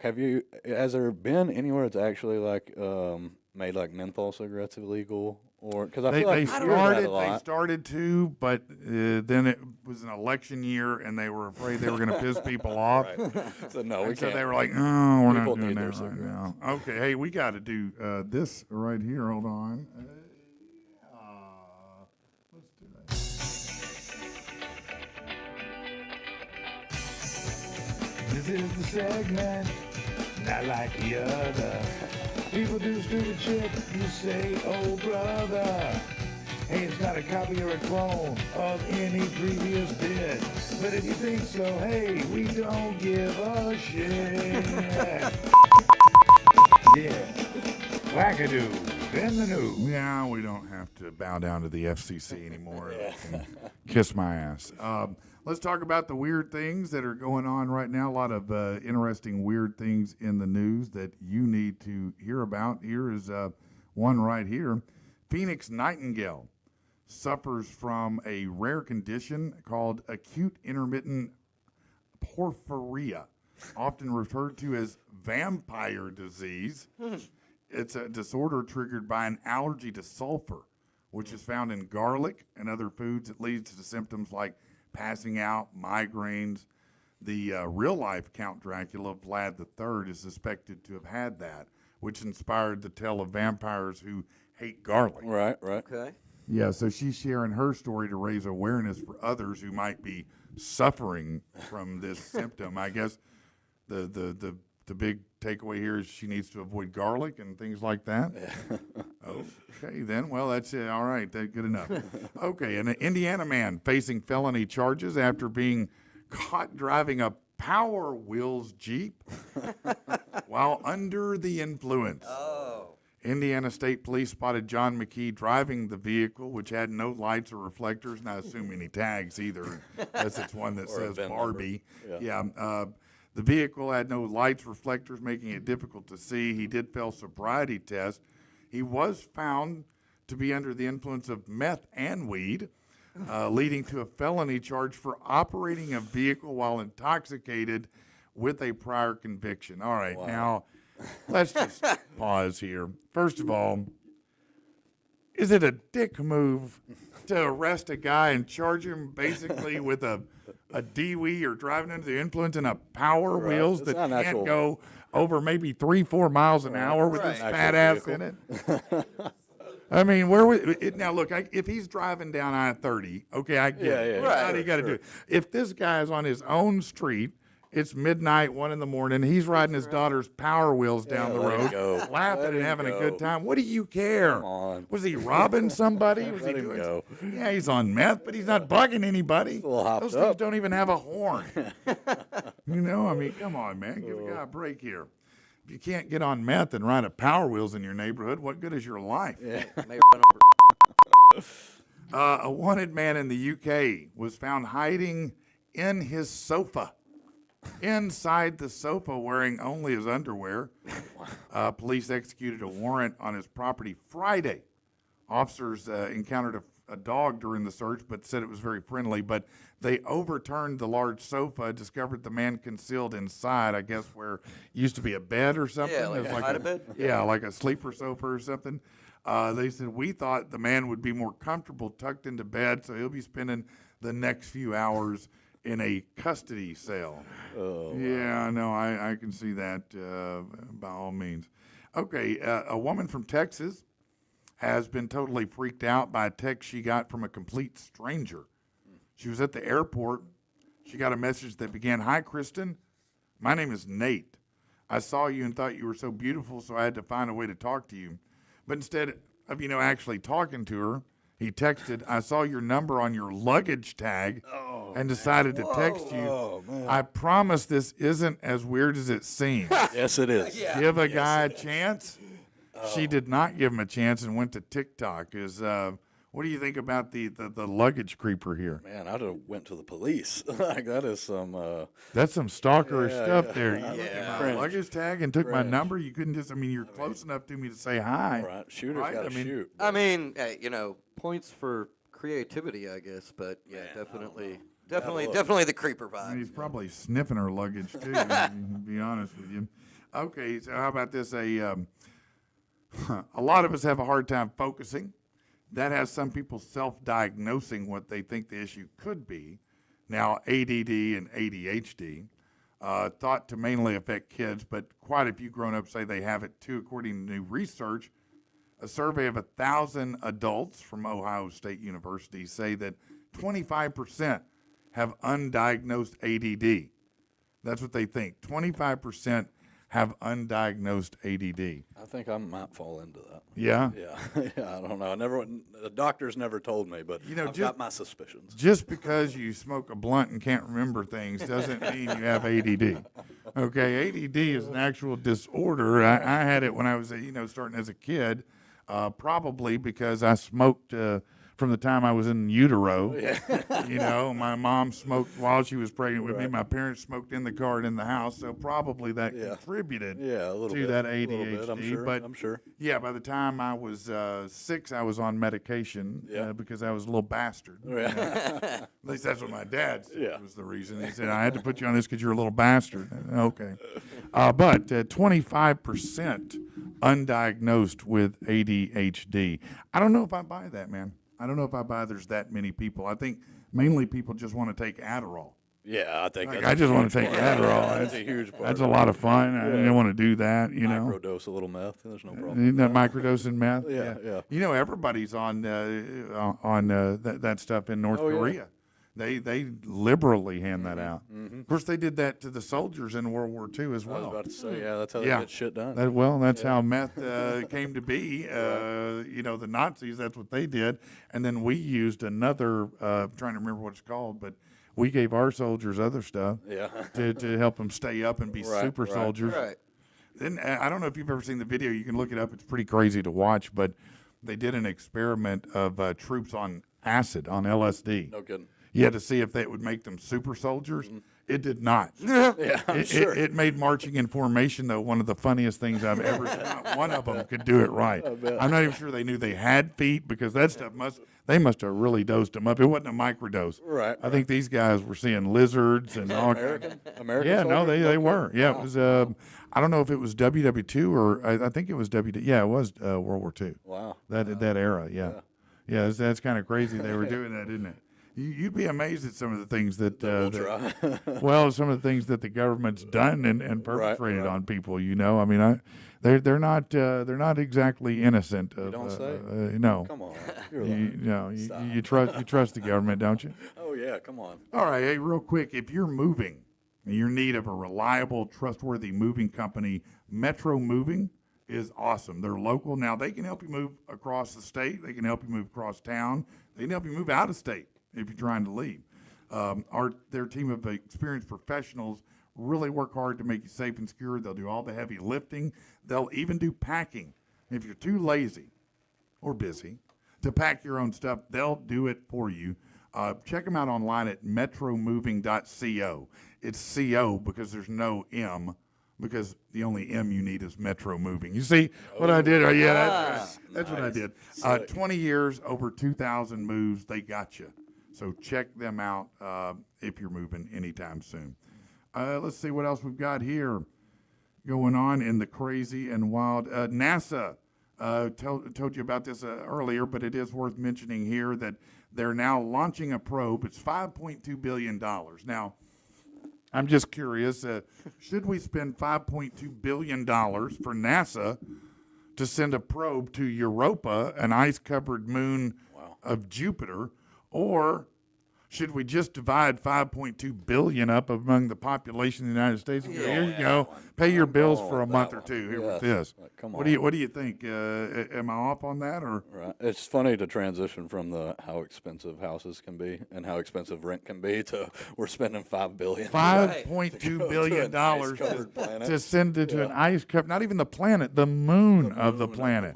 And I don't even know what we're going to glean from that. I mean, just look in your freezer if you want to see ice. Go to Antarctica. There's plenty of it around there for you. I mean, it's everywhere. Right. I don't know. I just think $5.2 billion seems a little bit steep to me. Yeah, what's the end goal? Are we looking for something there? What are we trying to find out? I don't Ice know. aliens. Yeah. Do what now? Ice aliens. Ice aliens? Well, you know, they did find, after all these years, because it used to be a running joke about water on Mars, but now they say there's big frozen oceans under Mars, bigger than even our oceans over there. Yeah, you know, that is interesting. Oh, look, we've got a few comments here. Let me just see what we've got. Just going to take a look real quick and see. If they don't give it to NASA, they'll just give it to Ukraine. Yeah. Well, they are number one on the list for getting our money right now, aren't they? Yeah. They're Ukraine is the guy standing at the corner out here at 6:30 in the exit with the sign that says "We'll work for food," but really won't work for food. Yeah. You know, you offer him some money, and he's like, "No," or I mean, some food, and he's like, "No, I ate a while ago, but I'll take $5 if you got it." I literally stopped at a gas station in Little Rock the other day, and somebody walked up and, you know, said, "Man, could you help me out? I'm hungry," or whatever. Now, look, I don't know if they are or not, but I gave them $1, right? But when I pulled out, unfortunately, a 20 was stuck in there too, and so I put it back in my pocket. And he goes, "Hey, you know, if you give me that 20, the Lord will bless you with more." Right. I said, the Lord will bless you if you get the hell away from me right now. Right. You got $1, okay? Right, Move right. on. That 20, he already blessed me with this 20, and I'm keeping it. You know It's what I mean? always awkward when you pull out the other wad of money you've got. Well, I don't have a wad. I just Wad. had a 20. Just Yeah, a you may pull singular out a wad 20, of money, the electrician boy. No. Yeah, the electrician over here, he's got a wad of money to pull out. No. If I pulled out a wad, it might be $1 bills. Yeah. All right, let's see what other weird news stories that we have going on right now. Hey, at least you got dollar bills. I just got quarters and pennies. You know? Yeah. Make it hail around here. You making hell at the strip club? You can't even do anything with a quarter anymore. I got so mad the other day. I walked in and saw Wrigley's gum was like $1, and I'm like, man, you guys, that's a rape job. All right, come on. Come on, man, $1 for that? All right, now I'm losing my place here. Okay, we said True Value. We know they declared bankruptcy. Okay, Utah mom raising money for her own funeral has passed away now. A single Utah mom was raising money for her own funeral. She was diagnosed with cancer. Well, it is sad, but the fact you're raising money for your own funeral That's is even. very 2024. I was Yeah. gonna say you've got to. Funerals are crazy expensive. Yeah, Yeah, they yeah, really for are sure, for expensive. sure. Yeah, no, they're super expensive. Said the doctor told her that she had X amount of time, so she put out a goal of 5,000. Well, she raised 1.17 million. Wow. That's a hell of a funeral. Can we just talk about the irony here? That she's dying and you gave her $1 million? For real. What is she going to take it with her to have the best funeral she can have? Ariana Grande performing at a funeral? What are we doing here, man? I mean, you couldn't stop at 10,000 and go, she's got enough. Yeah, she's got that's plenty. No, we'll give her $1 million.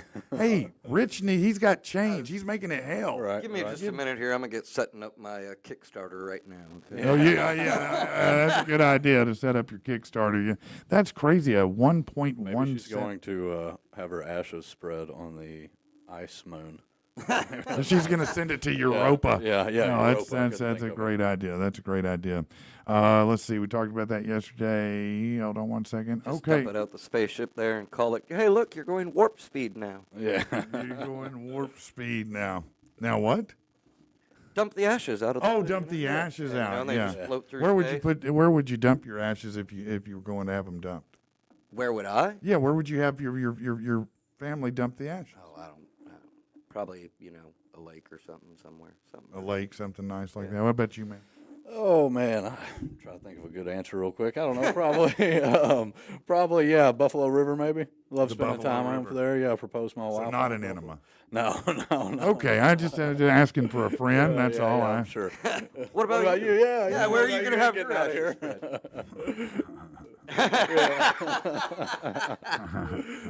I'm not telling you where I'm going to have my ashes spread, boys. That's the none of your pink damn elephant business. over there in Conway or something? And at Visions, is that what you're thinking at Visions?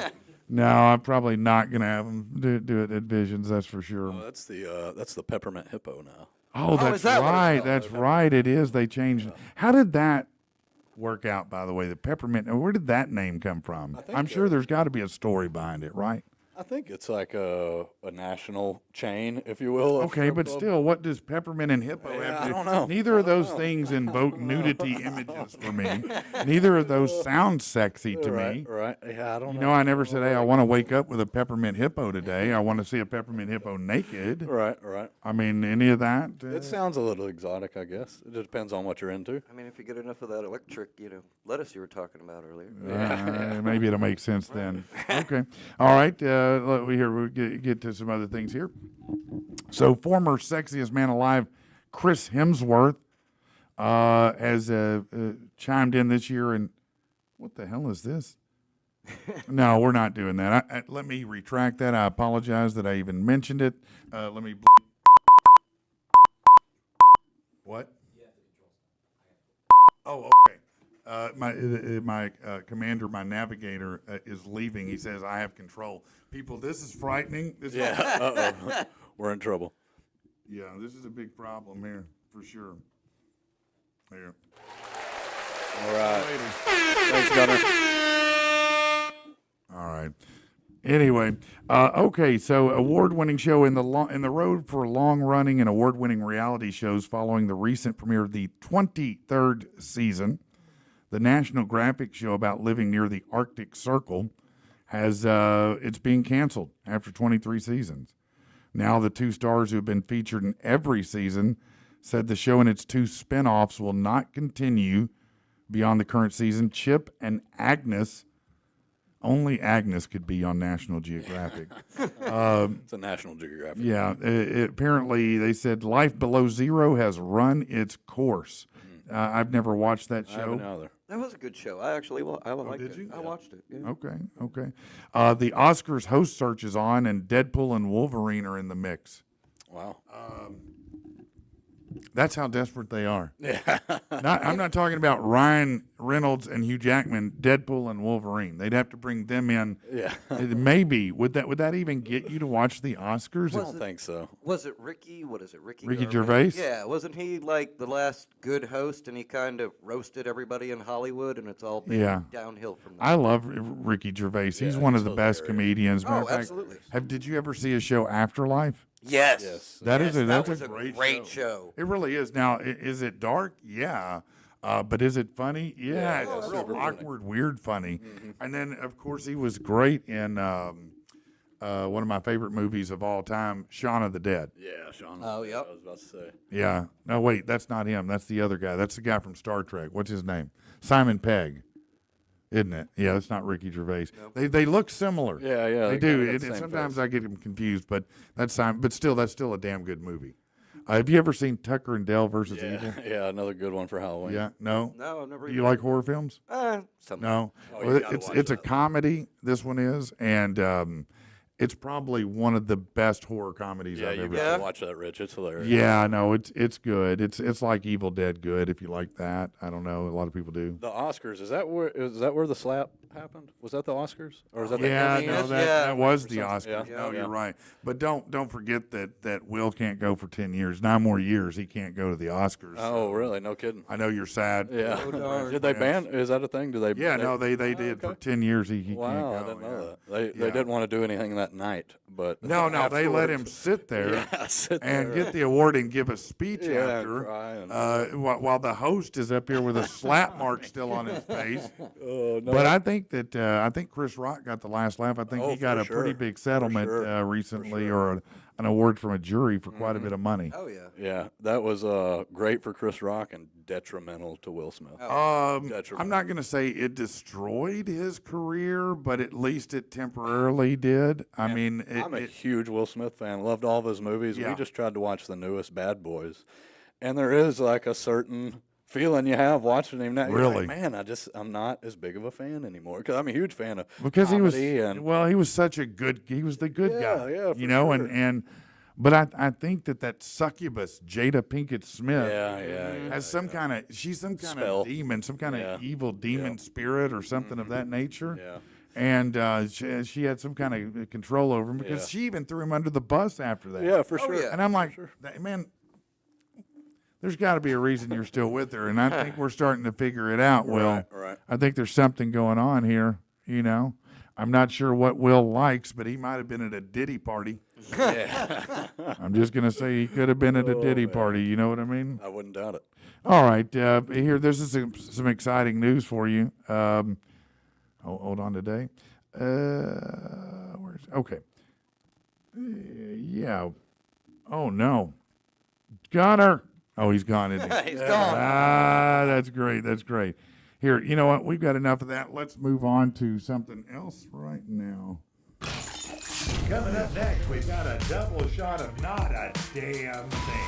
This is Patrick and the People, bitches. We ain't playing music here. Get back to the jaw jacking. All right. Yeah, we can probably do that. Hey, we are in the Legion Scaffold broadcast studio. Look, these guys do scaffolding for any need you could have. I don't care if you're changing the lighting in a giant church sanctuary, or maybe you need scaffolding on the side of a bridge, you're doing a freeway project, you're building up around a big building, whatever it is. They do the work for the Corps of Engineers, for Tennessee Valley Authority, a lot more. You can check them out at legionscaffold.com. You met Adam yesterday. He was one of the co-hosts. Real good dude, and they're real good people. So if you're looking for scaffolding, please reach out to them because they are really dope people and can help you out. Yeah, they're the real deal. They are the real deal, man. And he's kind of like a savant when it comes to that kind of stuff, to be honest with you.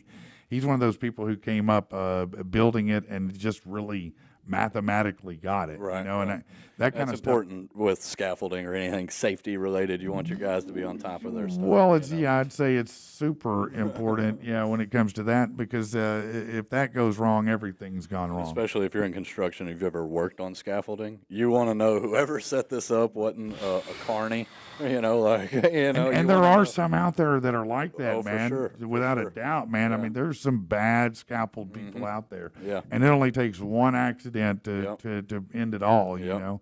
So you definitely want a good company when it comes to scaffolding, and Legion are awesome. They provided this studio for us right here, and we're super thankful for that. Super thankful for Game Time Wraps for doing the crazy looks awesome in wrap. there. Yeah, it is amazing. Here, take a look.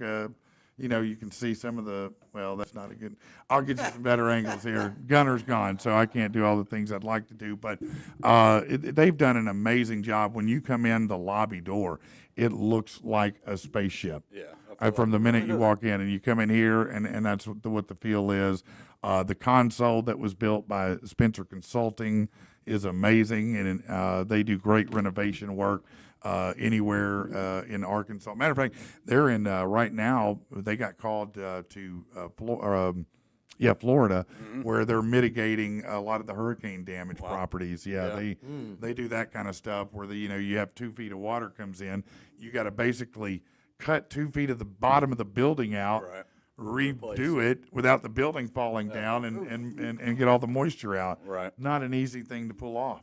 But they do that. That's what their specialty is. And then, of course, they do renovations and stuff like that, Yeah, there's a lot of people going down that way, Tennessee and the Carolinas and Florida, to help with all the hurricanes. Really? Yeah. You see, I was in a Hot Springs sent ambulances and stuff. Oh, yeah, Yeah, yeah. LifeNet. Yep.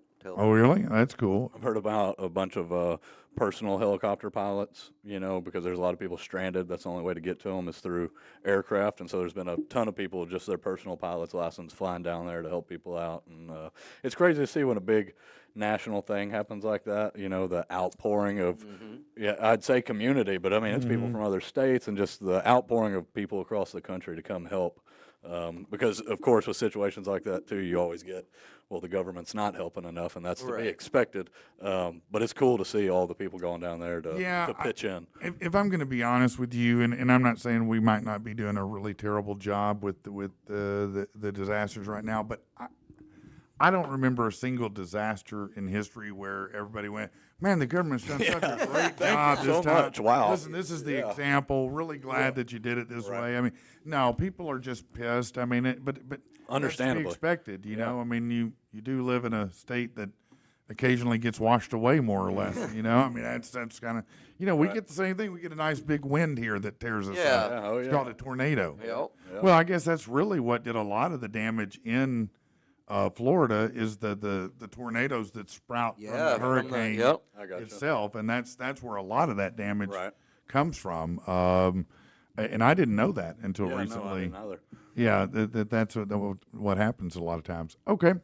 A small but growing body of research has highlighted links between scented household products and chronic disease. That's right. It smells good. It's killing you. Yeah. Smells good. It's killing you. Okay. Thank you for giving every guy permission to get rid of everything pumpkin spice. Well, yeah, that's for sure. Because it says plug-in air fresheners are the worst. Yeah. Really? They're especially bad, according to this doctor from Columbia University. Said the biggest problem is they're not strictly regulated. So there's a big wide range of ingredients and things that you're lighting on fire in your house, Breathing in. and you don't know what they are. Right. In short terms, the EPA warns they can travel to your brain, cause dizziness, headaches.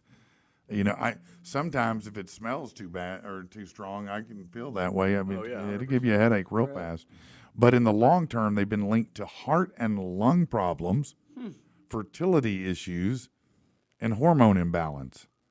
Researchers at the Texas Health Science Center San Antonio found evidence to say that synthetic fragrances used around home can cause difficulties with attention, memory, and mood. Well, there's your ADD solution that's right the there. problem. That's the problem.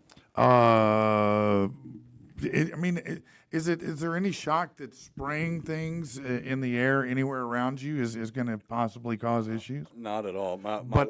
My wife is super health conscious, so we've been just burning like unscented candles for the past couple of years, just because. What does an unscented candle do for you? Just ambiance more than Oh, anything. okay, just for looks. Yeah, Okay. just for looks. So I was like, that doesn't. It's like a right. unflavored candy. I mean,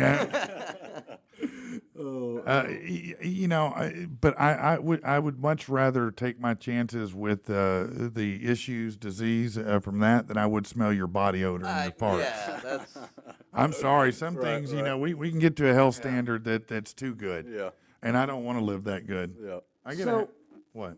If air fresheners and everything aren't that regulated, what about like perfumes and colognes and stuff? Like, Oh, I'm does sure that it's all cause the horrible. same for you. thing? I'm sure it's all horrible. I do not put it past corporations or anybody to mix up a Mix bag and of match and poison to sell to us to Right. smell What are good. you talking about? I mean, the next thing you're going to suggest is they might put things in vaccines that aren't. No, or food, or food, or water. Come on, man. Yeah, literally everything. Everything that you. everything we consume. Yeah. is tainted. Somehow. Yeah. Well, they added fluoride to the water back in, I don't remember when it was, because for teeth purposes Yeah, to help strengthen your teeth. But now they say the fluoride, It's horrible. surprise, it's bad for It's you. bad for you. Yeah. Oh, we were wrong. No, Imagine but that. remember that was settled science at one point. Yeah. At one time, At that one was, point, they told you need this fluoride in your water, and everybody went, "Okay, give me the fluoride." Right. And it's Yeah, like, you need this radiation. Trust us. God You do. forbid you just brush your teeth.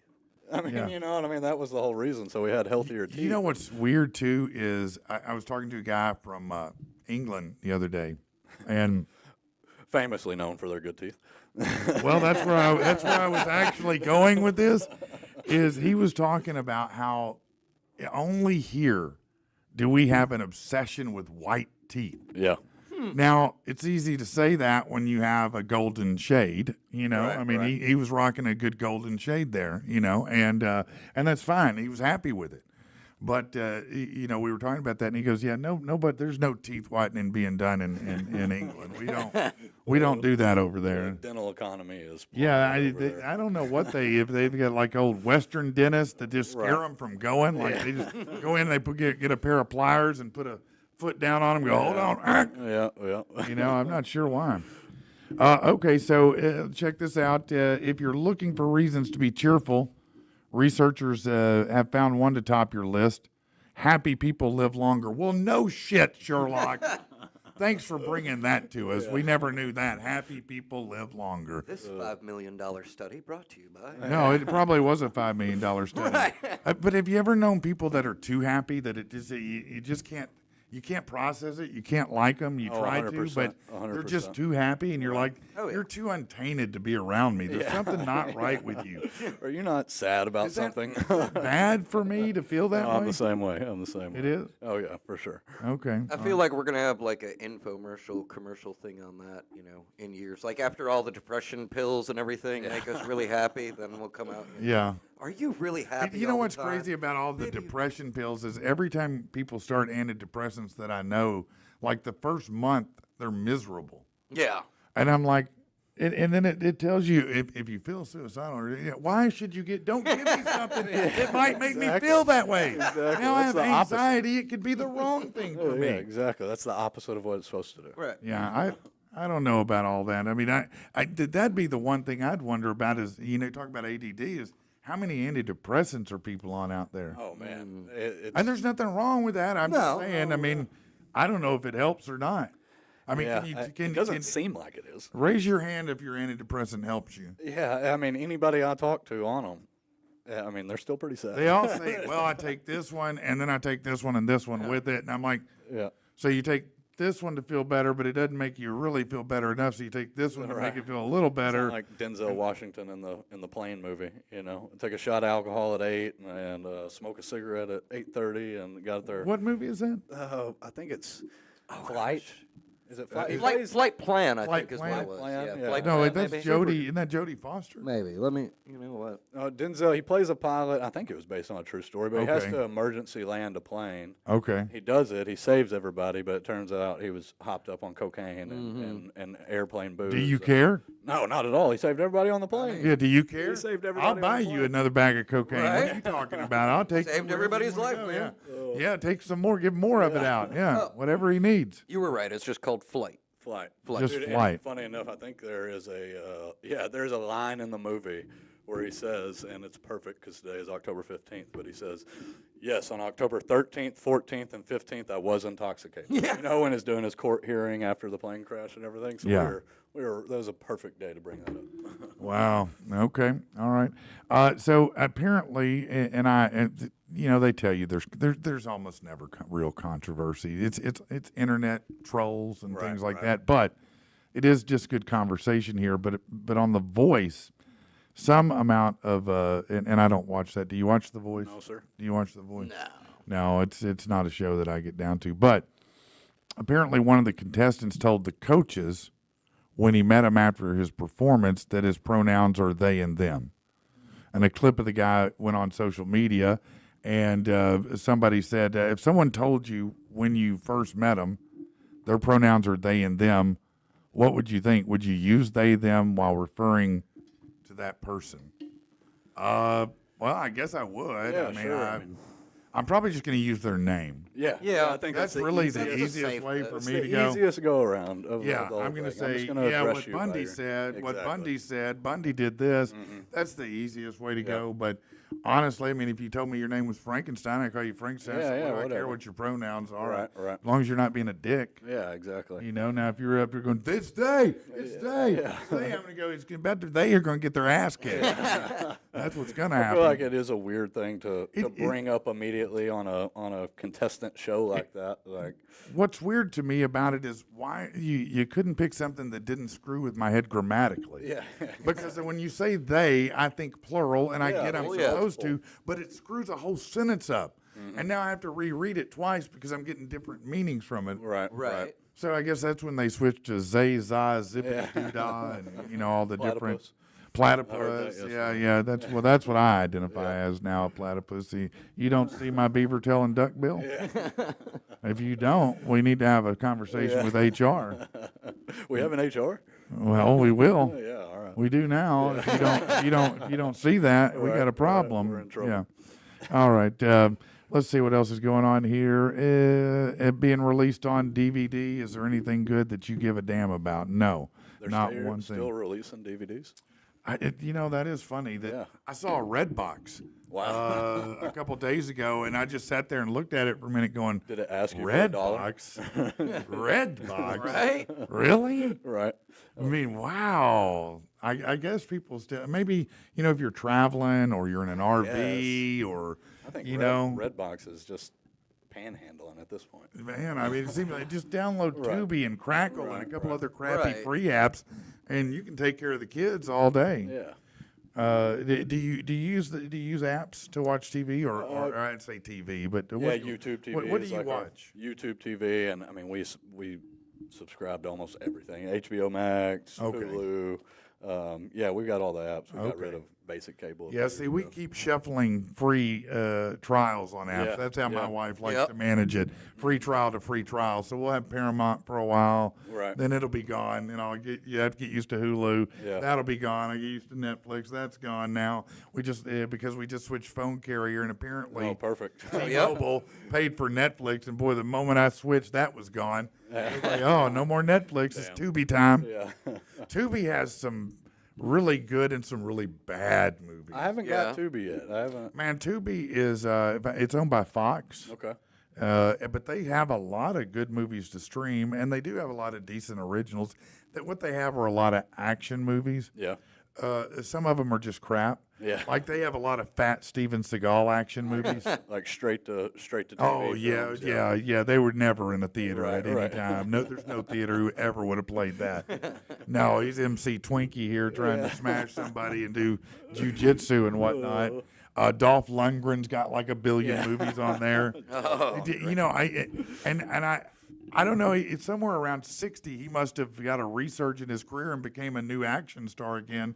I'm like, some of these guys, like Liam Neeson is 70. I mean, these guys Yeah, are they're still putting 'em out. action stars Putting 'em in their out. 70s. Yeah. Yeah. Isn't that wild to think about that you have action stars actually in their 70s? Right. Clint Eastwood Well, is see- about to release a new movie he just directed. I'm like, how can he see? Wow. Yeah, I think he just turned like Like 140. 90, yeah, 140, I yeah, think it was. yeah. I'm pretty sure at this point that he is a vampire or a Right. zombie. Yeah, because that dude is just gristle. He pumps out good movies, though. I've He enjoyed does all of make them. good movies. Well, Yeah, what was the one, Gran Torino? Gran Torino. Great That was movie. a The good one. Mule, where he was the drug mule. Was that a good movie? Yeah, I it was haven't good. seen It was that good. one. It was kind of slow, but Yeah, it looked like it was slow to it was me. good. It was good. It takes him about 20 minutes just to get it up his butt. Yeah. I assume that's where he's putting the drugs, right? yeah. Is that correct? What is he's the drug mule, right? Yeah, it's been a couple of years since I've seen it, but he gets intertwined with, a gang or a drug dealer or something, and he is just the unsuspecting old man, So they give him the job to traffic the cocaine or whatever it was in his truck. Yeah. And he eventually gets caught at the end of the movie. Spoiler alert if you Yeah. haven't seen Does it. he but- get high on his own supply? No, he doesn't get high. He no, I know, right? His heart riding would around. explode He's if he riding did a around with bump. a truckload of it, but Yeah. no, it was a good movie though. It was good. It was suspenseful because there's a couple times the cops pull him over and Yeah. they're in the back of his truck and it's just right there covered up. So it was good. It was good. I did not have a truck full of cocaine, I'll tell you that, but I did get pulled over. Look, I was laughing about this, thinking about it yesterday as I rode home from the dispensary. And I was looking at the weed in my car and thinking, I still get this little weird feeling, just in the back Just of a my head. little nervous, yeah. Like if I get pulled over, then I'm like, oh, it doesn't matter. I got a card. I Right. can just suck it. And it's mine. And what do you care? But, that was not the case in the 80s and the 90s. As a matter of fact, I used to regularly drive to the same location to get it, Alexander. but, but I was going up the mountain in Alexander. I had a buddy who lived up there that would hook me up. And I'll never forget, man. Because look, we were kind of talking about it yesterday. You had to call the plug. Right, You had to say something stupid like, "You got any of those green lollipops?" Yeah. Use code words. Because nobody knew what that meant, and so you'd set your appointment. You go up there, and then you drive home, and you just hope like hell you never got pulled over, right? Right. So, but in Alexander, especially in the late '80s, early '90s. Man, they lived to pull you over there. I mean, that's Bryant, anywhere in Saline County. If you drove past a cop, they wanted to pull you over bad, And so I was leaving, and I was literally maybe 100 yards from getting on the on-ramp when the blue lights hit, and I just scored a bag. Right. Okay. Now, what I normally did back in that day was I would have a Wendy's bag. I would take the stuff out of it, put the weed in the bottom, throw the cup and the fry stuff, wad it up, throw it under the seat, just in hopes that if they were looking, it would just be trash, right? But I get pulled over, and the guy walks up, and I had dealer tags because I worked for a car dealership. And Dealer tags. yeah, dealer tags. Yeah, and he says, or he pulled me over, and I said, was I speeding, or did I have a light out? And he goes, no, we've just had a lot of problem with drugs in this area. I said, oh, really? I hate to hear that. I hate to hear that. Some crazy people running around. Those thugs out of here. Yeah, he goes, do you mind if I search your car? Now, look, I knew that I was probably going to be in trouble, but I'm never going to give you the pleasure of thinking. Yeah, no. Right. I said, oh, absolutely. Where do you want to start in the trunk? Where do you want to start? And he was like, well, hold on. Yeah. And he calls it in, right, on his little radio. And he's saying, and I'm in my head, my ass is already sucked to the seat. I'm Right, like, you're done. I'm going to jail. Because in that time, bro, you are going Yeah, to jail. oh, yeah, on Yeah, weed. there wasn't no. You ticket got or- a bag of weed, you going to jail. Yeah, you're not just going. They ain't just going to dump it out. Right. And say, Right. good No, day. none of that. No, you're going to jail. And so I'm sitting there like, oh my God, I am so toast. And so all of a sudden the radio beeps, and he goes, "Who'd you say you had in the car there? What's his name?" And he goes, "His name's Patrick Beam." He goes, "Oh, he's good. Let him go." I didn't know the key guy where I worked at the car dealership was a constable. Nice. Man, Nice. Saved it. Saved That you. dude was a straight dick all the time, but from then on, I was extra nice to that dude. That's it. Boyce, you all right, dog? You my man. Right? You all right? Because I was like, yeah, I'm done. I'm going to jail here for this. But the only time in my life that I've ever, but I didn't even go to jail. I went to the radio room when I was 17, 18 maybe, I guess, and was riding with my friends. And it was stupid. I mean, it's what people did again in the 80s. You know, you'd ride around and you go on what you call a road trip. You know, you get a little drunk, get a little drink, a little beer in you, a little bit, weed in you. Yeah. You know, so we went down to Malvern to the bridge, which was, it's been closed forever. But it was great to go smoke a hog leg down there. It was just cool when you were a kid, Yeah. And so once again, we just finished our business. We were getting ready to get back on the freeway, and whoop, here come the blue lights. Lit up. So the cop lines us up. There's 1, 2, 4 of us in the car, and he lines us up. What do you kids out here doing? Oh, we're just riding around. Nothing. Yeah. What do you got on you? Looks like a beer right there. Let me see what you got there. So the dude's got beer. So already that's a problem, right? See, well, I'm gonna have to frisk you boys. And so he starts frisking her. He gets to me, right? Swear to God, I'm wearing some fresh ass Bugle Boy pants. by the way. Bugle Boy. shout Bugle out. Boy, yeah. But my buddy, who was the same size, wore him the day before. And so he's frisking me. Yeah. True story, swear to God. Anyway, he gets to this pocket down here because Bugle Boys had pockets up and down. And he goes, "What's that?" And I said, "I don't know, candy wrapper." He pulls it out. It's a cigarette cellophane with a big ass butt in it. I looked down and said, "Listen, can I just be as honest with you?" He goes, "Probably a good idea." I said, "If I'd known that was there, I would have already smoked it." I've been looking for weed all night, bro. Right, all night long. And I had no idea it was there, I promise. And you know what? He did not. He bought it? He did not charge me. He threw it out. Yeah. He bought it. Yeah, Nice. yeah. I called my mom and dad to come get me, and they said, "Nah, maybe if you stay in jail for the night, you'll think about it." I called a friend. His mom brought the whole $30 it took to get me bailed out. $30 to bail me out back then. Yeah. Yeah, that was my big encroachment with the law, though. That was my worst These are encounter. my friend's pants. Yeah. Well, no, they were my pants. He had just borrowed them, and okay, again, I got you. no, screw y'all, man. Yeah. It's funny talking about that process, though, of having to acquire it. You know, Oh, we yeah. live God, with it was a Yeah, no, it was an ordeal a back whole then. ordeal. It might be a multiple day ordeal. yeah. Oh no! You know what I mean? Oftentimes, Yeah. you have to if start you looking had to for it on plan Wednesday. That's right. You had to plan ahead 100%. for Friday because your dealer's always going out of town. Yep. Apparently, Right. you had to go get it, or he was spending your money to go on Right. trips. I don't know what he was doing, but he was always out of town. And most of the time, it was horrible weed that you were at risk of getting arrested. Yes. for. Like, we Yeah. don't know how good we've got it now. We can No. go down to the store. We've got our card. And now you know? can go down and buy some weed that you smoke about 3 puffs and you don't You're know done. who you are for an You're hour. Right. done. You're Yeah. done. Yeah, you're walking around going, "I am a platypus." Hey, real quick, a lot of reasons you might need a cleaning company. Maybe you got an Airbnb or you own a business, you're moving out. Maybe, hell, you just don't like cleaning. But you don't want to just invite anybody in your house. You want somebody that you can trust. Maybe a family business who's local, been doing it a long time. Call Cheyenne at Blissful Cleaning. She's the daughter of the owners. They're local. They're licensed. They're bonded. And they get it clean. Not your kind of clean. You know what I'm talking about? I'm tired from working all week kind of clean. The kind of clean that you don't have the energy for. That's what they do, okay? You can call them 314-4878, 314-4878. Tell them I sent you, and you get 10% off. That's how this thing works, that they know it's working. Blissful Cleaning, tell them Patrick sent you, and, yeah. Nice. Shout out. They did. They cleaned up the studios and our bathrooms for us. They did a really an excellent job. So very, very happy. Like you said, they're going to do the kind of cleaning that you wish you did. You Yeah, know what I mean? yeah, but I never really Yeah. do. Let's talk a little bit about Bundy and your electric company, man. Tell me about what you guys got going on right now.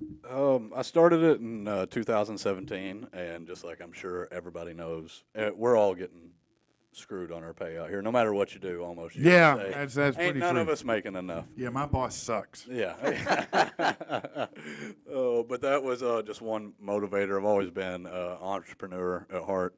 And, yeah, just, you know, I had some bad bosses over the years and was just like, you know, if I'm going to be poor, it's going to be because I'm poor, you know, and not Right. because this It's guy's just gonna be not paying me because he's shit. paying Yeah. me crap. Yeah. Exactly. And, man, had it going since 2017. I got my master's license about 2 years ago. And I do have one employee. He's up in Montana right now having a good time. Okay. Fighting the snow. But, yeah, man, I love it.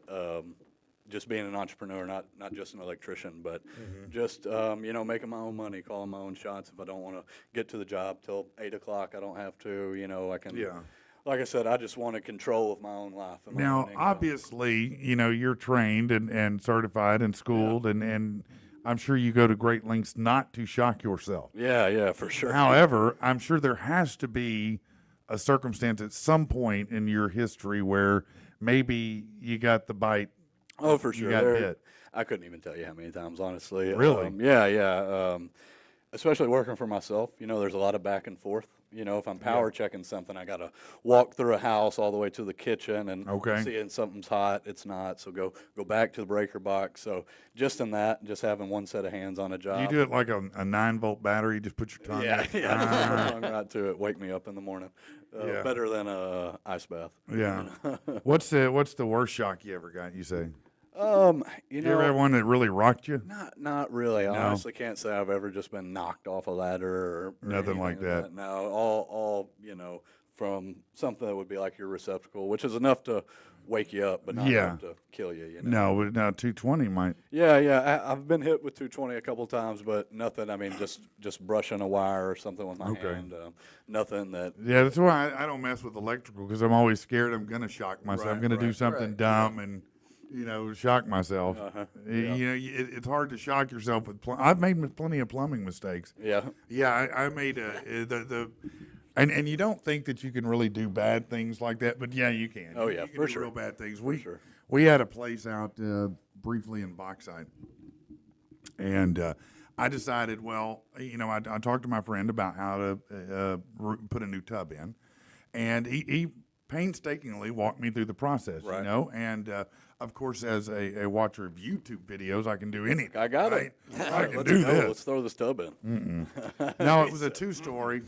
And, the one caution that he gave me is, listen, when you lift this tub up, you want to be careful that you don't snag the lines, Oh, right. because you could snap it. And that's exactly what I did. I was very careful not to, and I guess I just turned it just the right way. And, bro, that line snapped, right?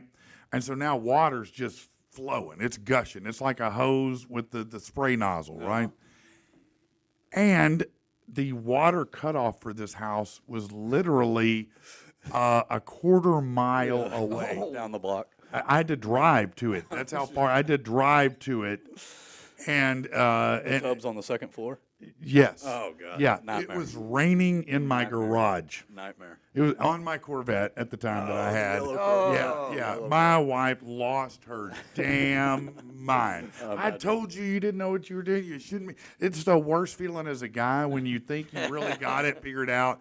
You know what you're doing. You're taking that strong. I got this. Leave me the hell alone. I know what I'm doing. Don't you think you should stop? Right. I got And it. then you screw it up like that. Oh no, that's the worst, bro.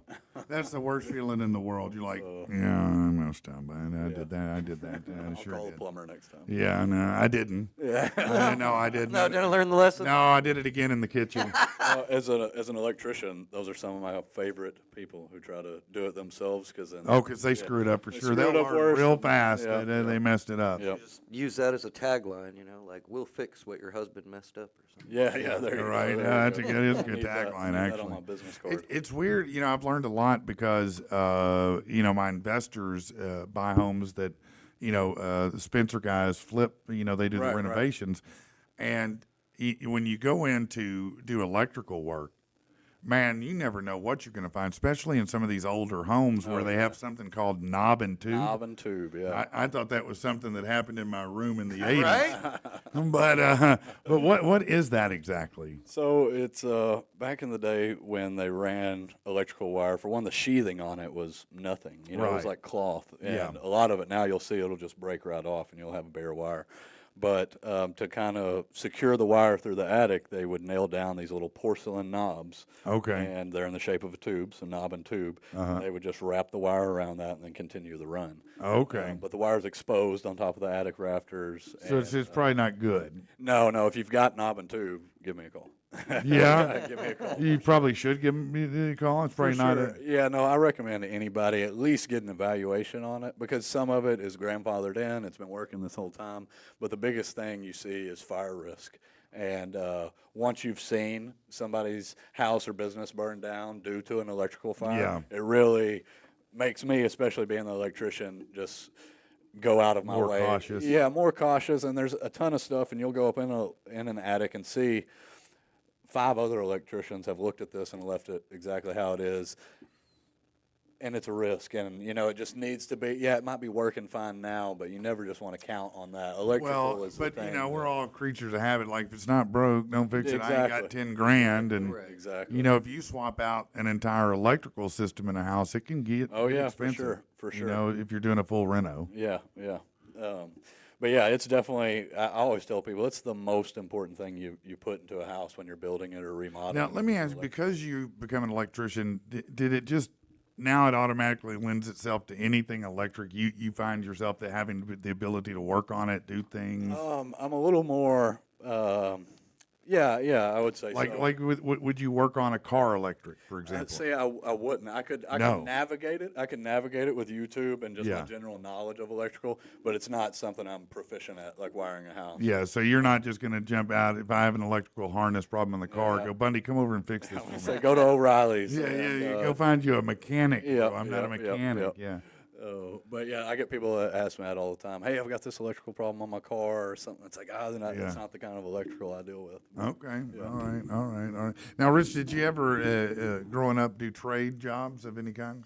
No, I've never been like electrician or air conditioning. You've always been the guy that did announcing and had that smooth Yeah, golden. yeah. That's what you did. I grew up very city-like, so Yeah. No, seriously, I grew up a small little city in Michigan, just outside of Michigan. Ann Arbor. Yeah, that's Oh, where I you was are born and from raised. Michigan. Yeah. Yep. Oh. Yeah, Ann Arbor you was met right in my that backyard. earlier. Yeah. You These met that. veins We were bleed talking- maize and blue. We were talking about Michigan, Ohio State earlier, which is the greatest rivalry in football, and those people take it very seriously. Oh yeah, bro. it's a big thing. Like they literally don't like each other over a rivalry for some reason. I don't get it, but I understand. Yeah, if you go into enemy territory, like you're during a football Saturday of Michigan versus Ohio State. Yeah. Yeah, you're. Well, you ought to be happy the past couple of years with Michigan. Oh yeah.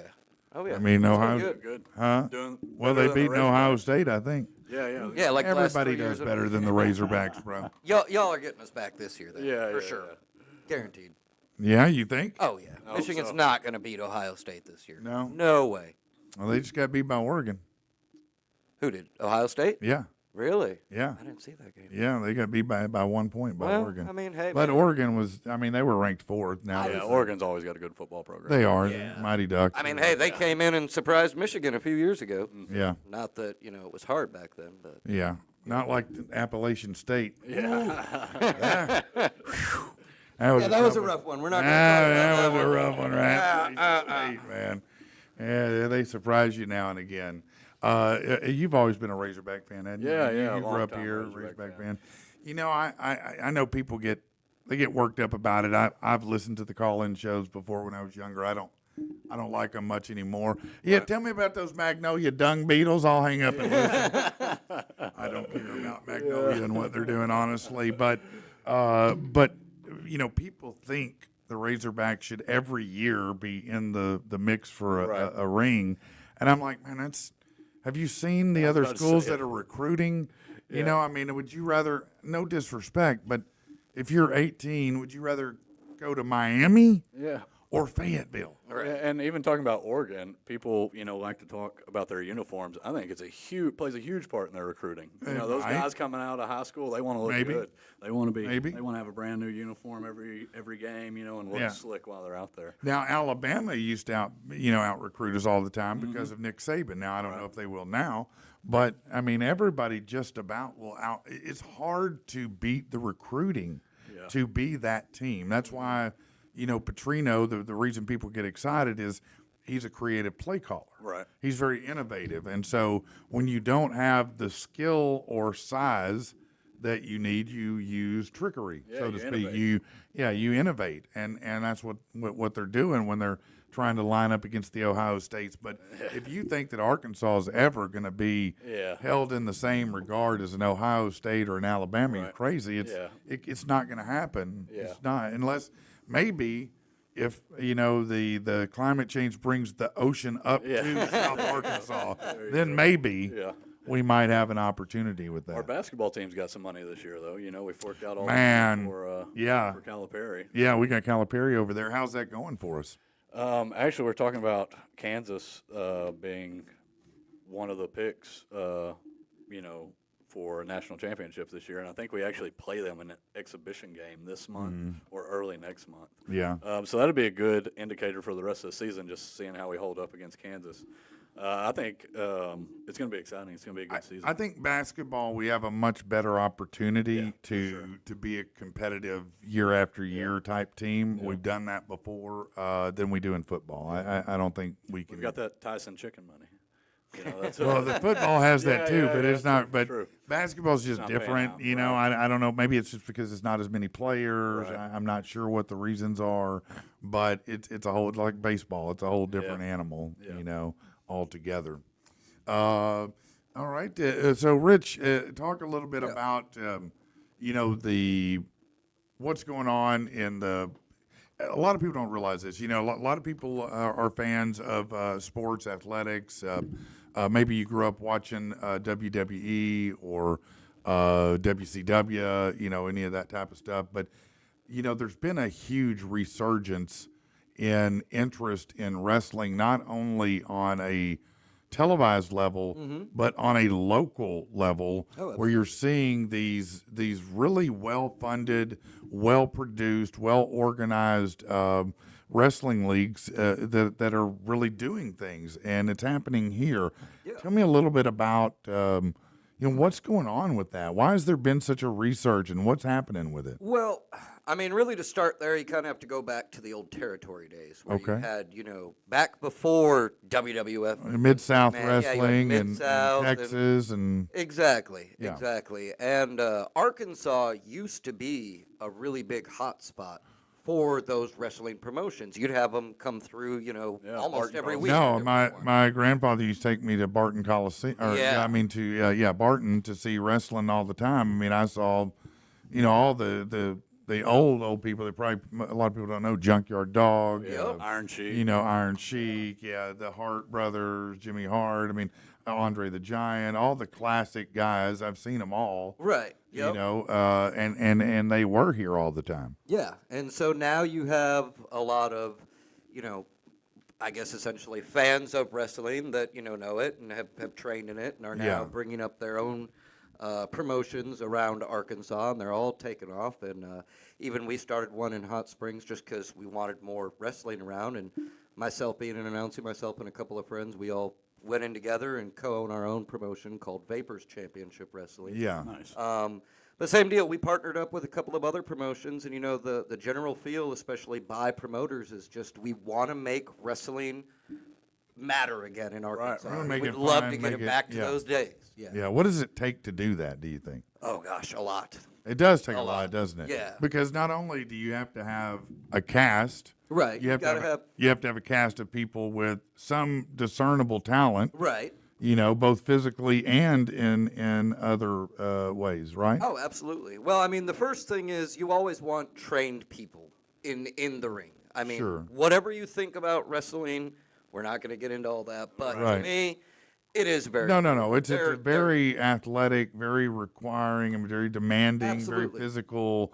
I mean, it is a sporting event Absolutely. that requires a lot of ability. Right, and people can get injured, doing the different. Well, they things often and do. everything. And yeah, often, exactly. Yeah. And so that's the last thing you want is somebody that's watched it on TV and goes, "Hey, I can do that," and then they go Right. and jump in a ring and kill somebody. Okay, so let's say that I'm sure there's a listener right now going, "I'd love to do that, man. I can get out there and fight with the best Yeah. of them." Okay, so how does that journey even start, man? So if that's something that you're interested in doing, definitely look around your area for promotions that are going around, and also any training schools. I know there's one in Hot Springs. It's called Aztec Warrior Training, run by a good friend of mine. He owns his own promotion Yeah, too. so it's actual training Oh, like yeah. an academy. Yeah, like you'll get in the ring, he'll teach you how to run the ropes and what they call take a bump, and everything like that. And what kind of cost is involved in something like that? Oh, that's something you'd have to reach out to Okay, him and talk okay. about for sure. But yeah. But you'd want to do that to get started, and then what happens? Then you just go pick a costume and act crazy? Well, yeah, I mean, so yeah, you start off there, you learn how to do it and how to take care of yourself and your opponent, and then you start coming up with a character idea and really just start getting your name out there. You got to start at the independent scene, which is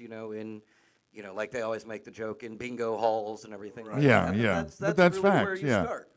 No, but it takes. I mean, in order to produce something like that, I mean, it's going to take not only a cast and not Right. only some skills, but you're going to have writing. Oh yeah. You got to have, somebody who's directing the situation. I mean, you've got to have funding for outfits, costumes, enhancements, things of that nature. I mean, Rough estimate, you're looking at about anywhere between $1,500 to $2,000 a show, an event.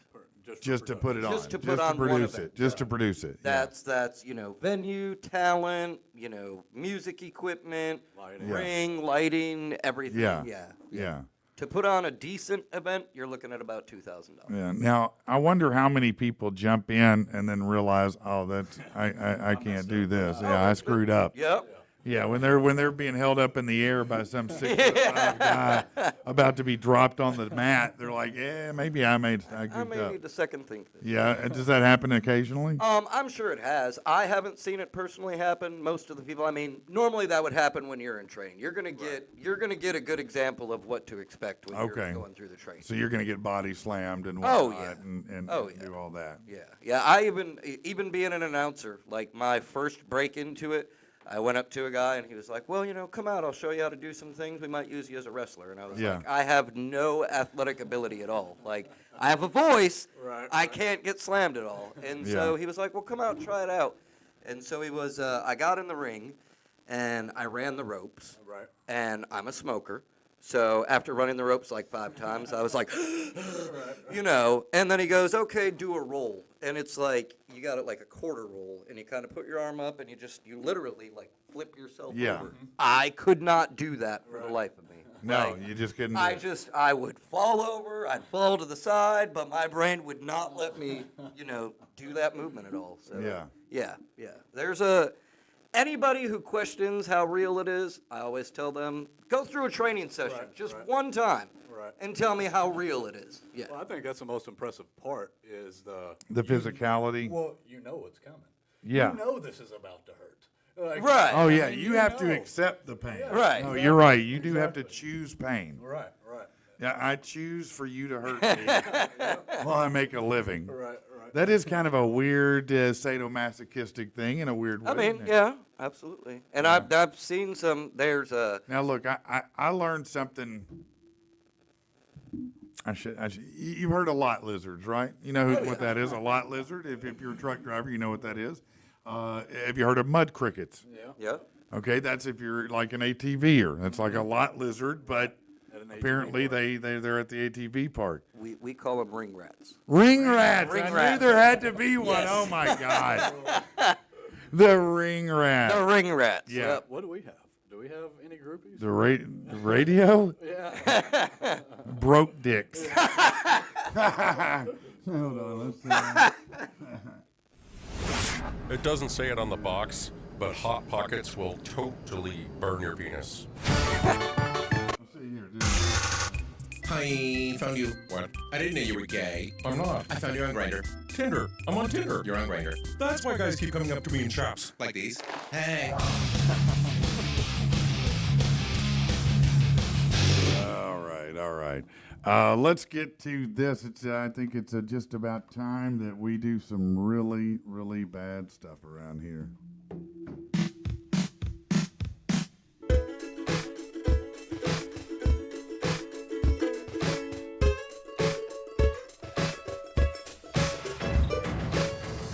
Listen up now, I'll tell you a story. Without a doubt, it's kinda gory. It's the worst news you could ever hear. Things just like this make you fear. Lying lunch on a dumb guy's knee, or a big hard fuck drowned in some honey. Why you laughing? Why you laughing? This shit ain't funny. What? This shit ain't funny. All right. British officials have recently determined the shocking and tragic way that a Welsh man died last year. The Western Telegraph reported that Barry Griffiths, 57, died after accidentally knifing himself while separating frozen burgers. Oh my God, while separating frozen burgers. That's let's see. This is June of 2023. Griffith, a resident of Wells, had been trying to separate the frozen burgers with a knife when he stabbed himself in the stomach, according to the coroner. He had reduced mobility in one of his arms after a stroke, which likely led to the freak accident. His body remained in his apartment for several days after his death.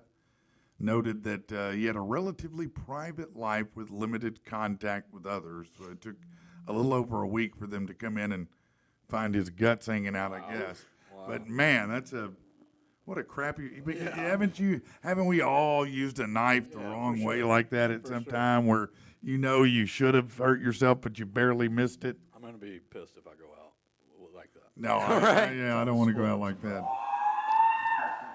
An Ohio woman decided to shock her neighbors by turning her cat into her latest meal right in front of them. Yeah.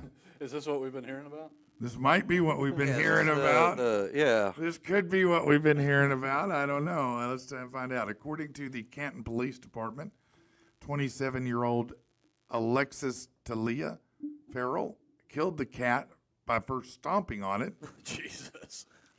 Then witnesses were left stunned as she proceeded to eat the animal right there in front of them. Oof. Now, let me just stop for a second here. I mean, not that I mind seeing a lady eat kitty, but Raw.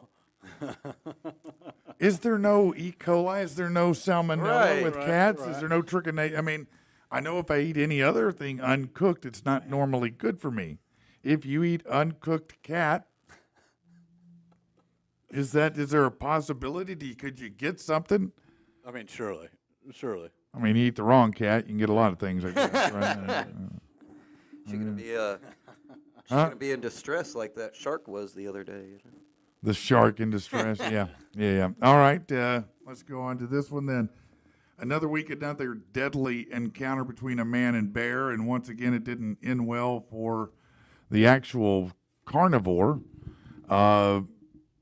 So here's what happened. An Alaska hunter frantically shot himself in the leg while unloading his gun on an attacking brown bear. Oh, man.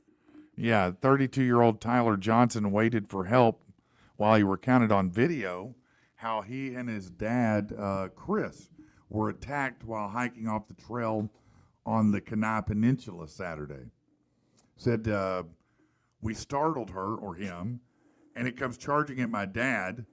He made some noise, and then it went straight for me. As the massive bear threw Johnson to the ground and started mauling his leg, he grabbed his 10-millimeter pistol. 10 millimeter? That's not going to do anything. A 10-millimeter pistol? I mean, you may as well hit him with a pellet gun, man. A dart. Okay. As the massive bear threw him to the ground, he grabbed his 10-millimeter pistol, started unloading like an MFer into the bear, accidentally injuring himself. He said, I did shoot myself when I was falling backwards, but it went straight through my leg.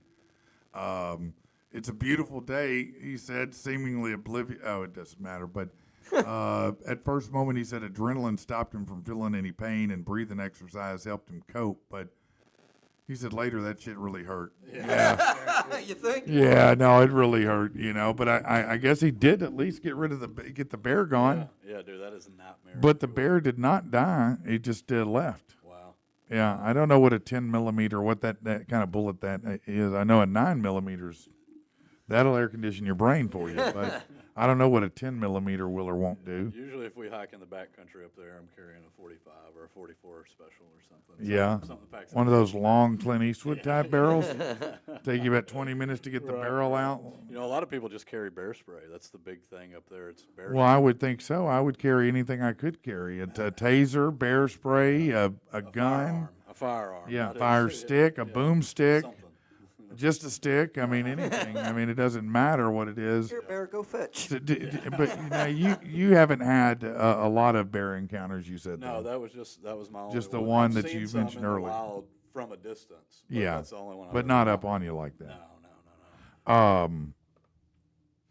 So what do you carry bear spray? I When you're- wasn't that morning because I was just. I mean, but in general rule, do you typically carry It's that? kind of. Does everybody Yes, sir. It's kind of a unofficial standard part of the outfit Yes, sir. of And if you don't have it on Montana? you- if you don't have it on you, somebody's going to point out that you don't. Do they have it really? and maybe loan you one that they have on them for sure. For sure. Really? We were super green going up there the first year, And so they'll just say, hey, you don't have bear spray. What's going on with you? yeah. What's up? Where are you going? You going to be gone for the day, and you're leaving without bear spray? You don't have bear spray on you? What are you doing? It's a ridiculous thought that you would go into the wild without it. Okay, so it's that likely of an experience that you could have that you have to be protected. Yeah, for sure. I was still. See, they should do more of that at school, talking about girls. Listen, if you don't wear this, you're gonna be smoking. Okay. Yeah. I was still a smoker when we went up there, and so at the end of the night before bed, I would walk to the creek and smoke a cigarette. And That's got to be. somebody I was Is that like doing a flag? Hey, I'm here. Come meet me. Yeah, and that's what they said. They said, you're walking to the creek in the dark at 10 o'clock at night to smoke a cigarette? They're like, don't do that anymore. Nothing bears like more than smoked meat. Right. Exactly. You're pre-smoking yourself. Yeah. Exactly.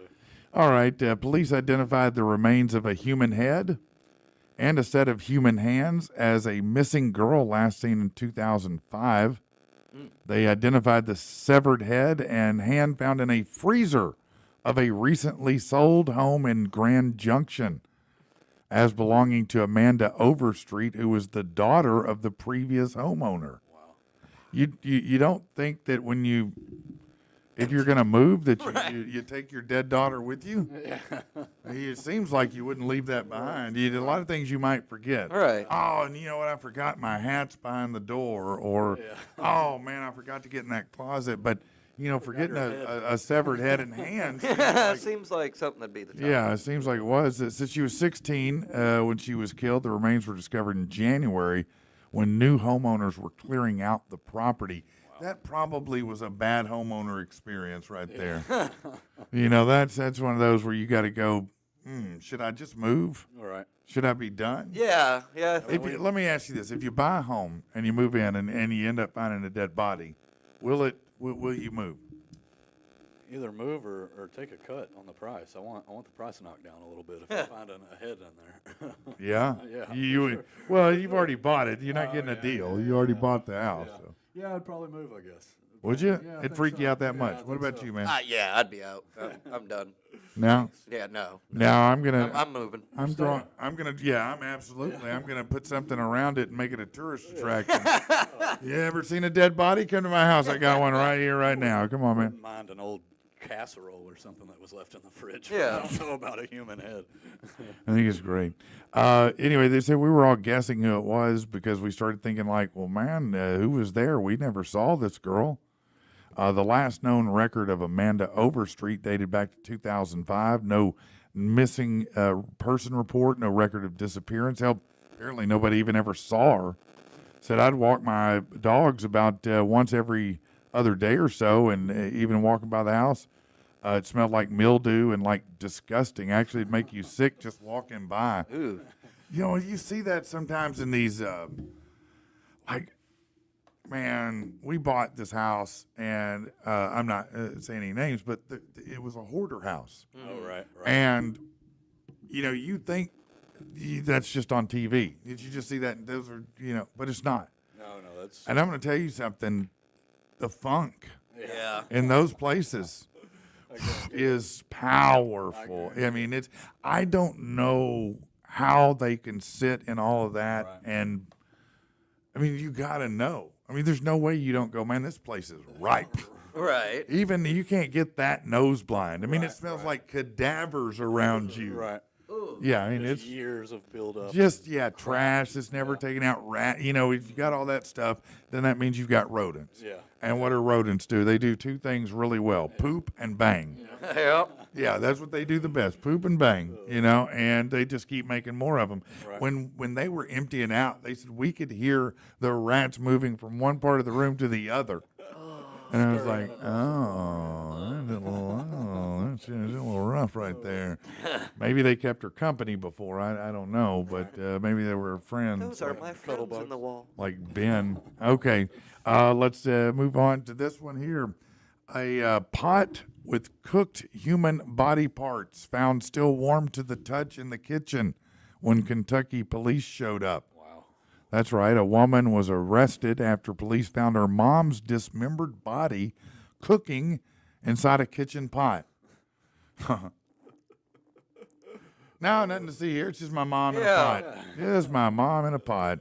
Kentucky State Police said a man called police on Wednesday after discovering the gruesome scene at a home. I'd like to know more. The man said he and another person were hired by the homeowner to do work on a building on the property. When no one answered the door, he started looking around, found a pile of hair near the house and a bloodstained mattress on the back porch. There were drag marks leading out behind the house where he found what he believed to be Trudy's dismembered body. Oof. Wow. You know, that's what Laura always says is, look, I get you kill someone, you got to bury him, but... Right. She goes, I don't understand how people can dismember someone. She goes, that's where you can't even pretend. You can't be in denial. Right. You got to cut through this thing. And I'm like, yeah, no, I'm not going to dismember anyone. I'm going to follow through. You might get folded up a few times somehow, some way. Right. You know. You got to commit to, like, But second, dismember something. I'm not putting you in luggage anyway. Too much commitment. I gotta get through a finger. And Yeah, that is a lot of commitment. I got to figure out another way. No, there's got to be, you know, Saline County, you got lots of creeks and places where there's some gators or something. Something. Some pit bulls that'll eat it up. Some pit bulls in Saline County. Well, you might in Saline County. I'm not going to lie to you. It's possible, man. We'll be back just a second. No one talk to me till I have my coffee. Honey, never mind. So don't forget, if you don't know, on the Friday show, man, it's going to be great. We're going to have Vantage Ruins in, and they're going to do an acoustic performance right here in the studio, which is dope. Nice. Yeah, it's their first live performance ever, actually. Also, the rant will happen. And then as well, if all goes well according to plan, I will be tased by law enforcement live for your pleasure. Nice. Yeah, Thursday we'll have Spencer from Big Brother fame in here. Spencer Clausen, you may remember him. He had an epic run on Big Brother. I think he ended up third, but real funny guy, fun to talk to. He's going to be in here. And we're booking a lot of different comedians and other bands to come in. So we're going to be starting to bring in more and more guests, and it's going to be a lot of fun around here for sure. We've got a guy coming in who's a great impersonator, hopefully here in the next couple weeks. Nice. So, yeah, stick around for that. Also, I do want to mention to you very quickly before we get out of here that if you are in need of some help with maybe like probate court, things like that. I mean, nobody wants to be in a situation where you have that kind of thing, but you do need someone that you can turn to who knows what they're doing. And look, preventative maintenance in estate planning is key. A lot of people come in after the death of a loved one and say, you know, Mom said we were supposed to split this up, but Dad wanted this to go to this, and then the siblings come in at the last minute. Everybody changes it all. And there's just a lot of misconception out there about inheritance laws and greedy family members. And listen, if you're in that kind of situation, and look, I've seen it recently, where people are scrapping over a house that was left behind because if there's no will, if there's no living will, it may not be going where they think it's going, even though Dad told everybody that don't matter. Right. What matters is what's legal, you know, and you don't want to go through those waters on your own, especially when it comes to dividing up property and houses. You want to go to Riggin Law, RIGGAN, RigginLaw.com. Kristen Riggin and her team are amazing over there. They can definitely help you out. And you know, those are uncharted waters. You don't know what you're doing in them. Don't try to swim where you don't know. Call somebody who knows what they're doing, and at least just set up a meeting and talk to them about it and get yourself some help. By the way, we are live. We did add Twitch and Kick today. Yeah. So I think we're now streaming live on Kick, Twitch, Rumble, YouTube, Facebook, on the website, of course. We also have an audio-only stream on the website if you're just wanting to hear it, not watch it because maybe it's too much sexy for you. And ladies, I do understand that. The voice is one thing, but the combination of the look and the voice may be too much. We understand. We've created an audio-only solution for you. If you're not going over to patrickandthepeople.com, you should be, because we've got a real good blog there, lots of videos, lots of different things. You can meet co-hosts. You can see guests that are coming up. We've got merch there. Are you wanting a Patrick and the People sticker?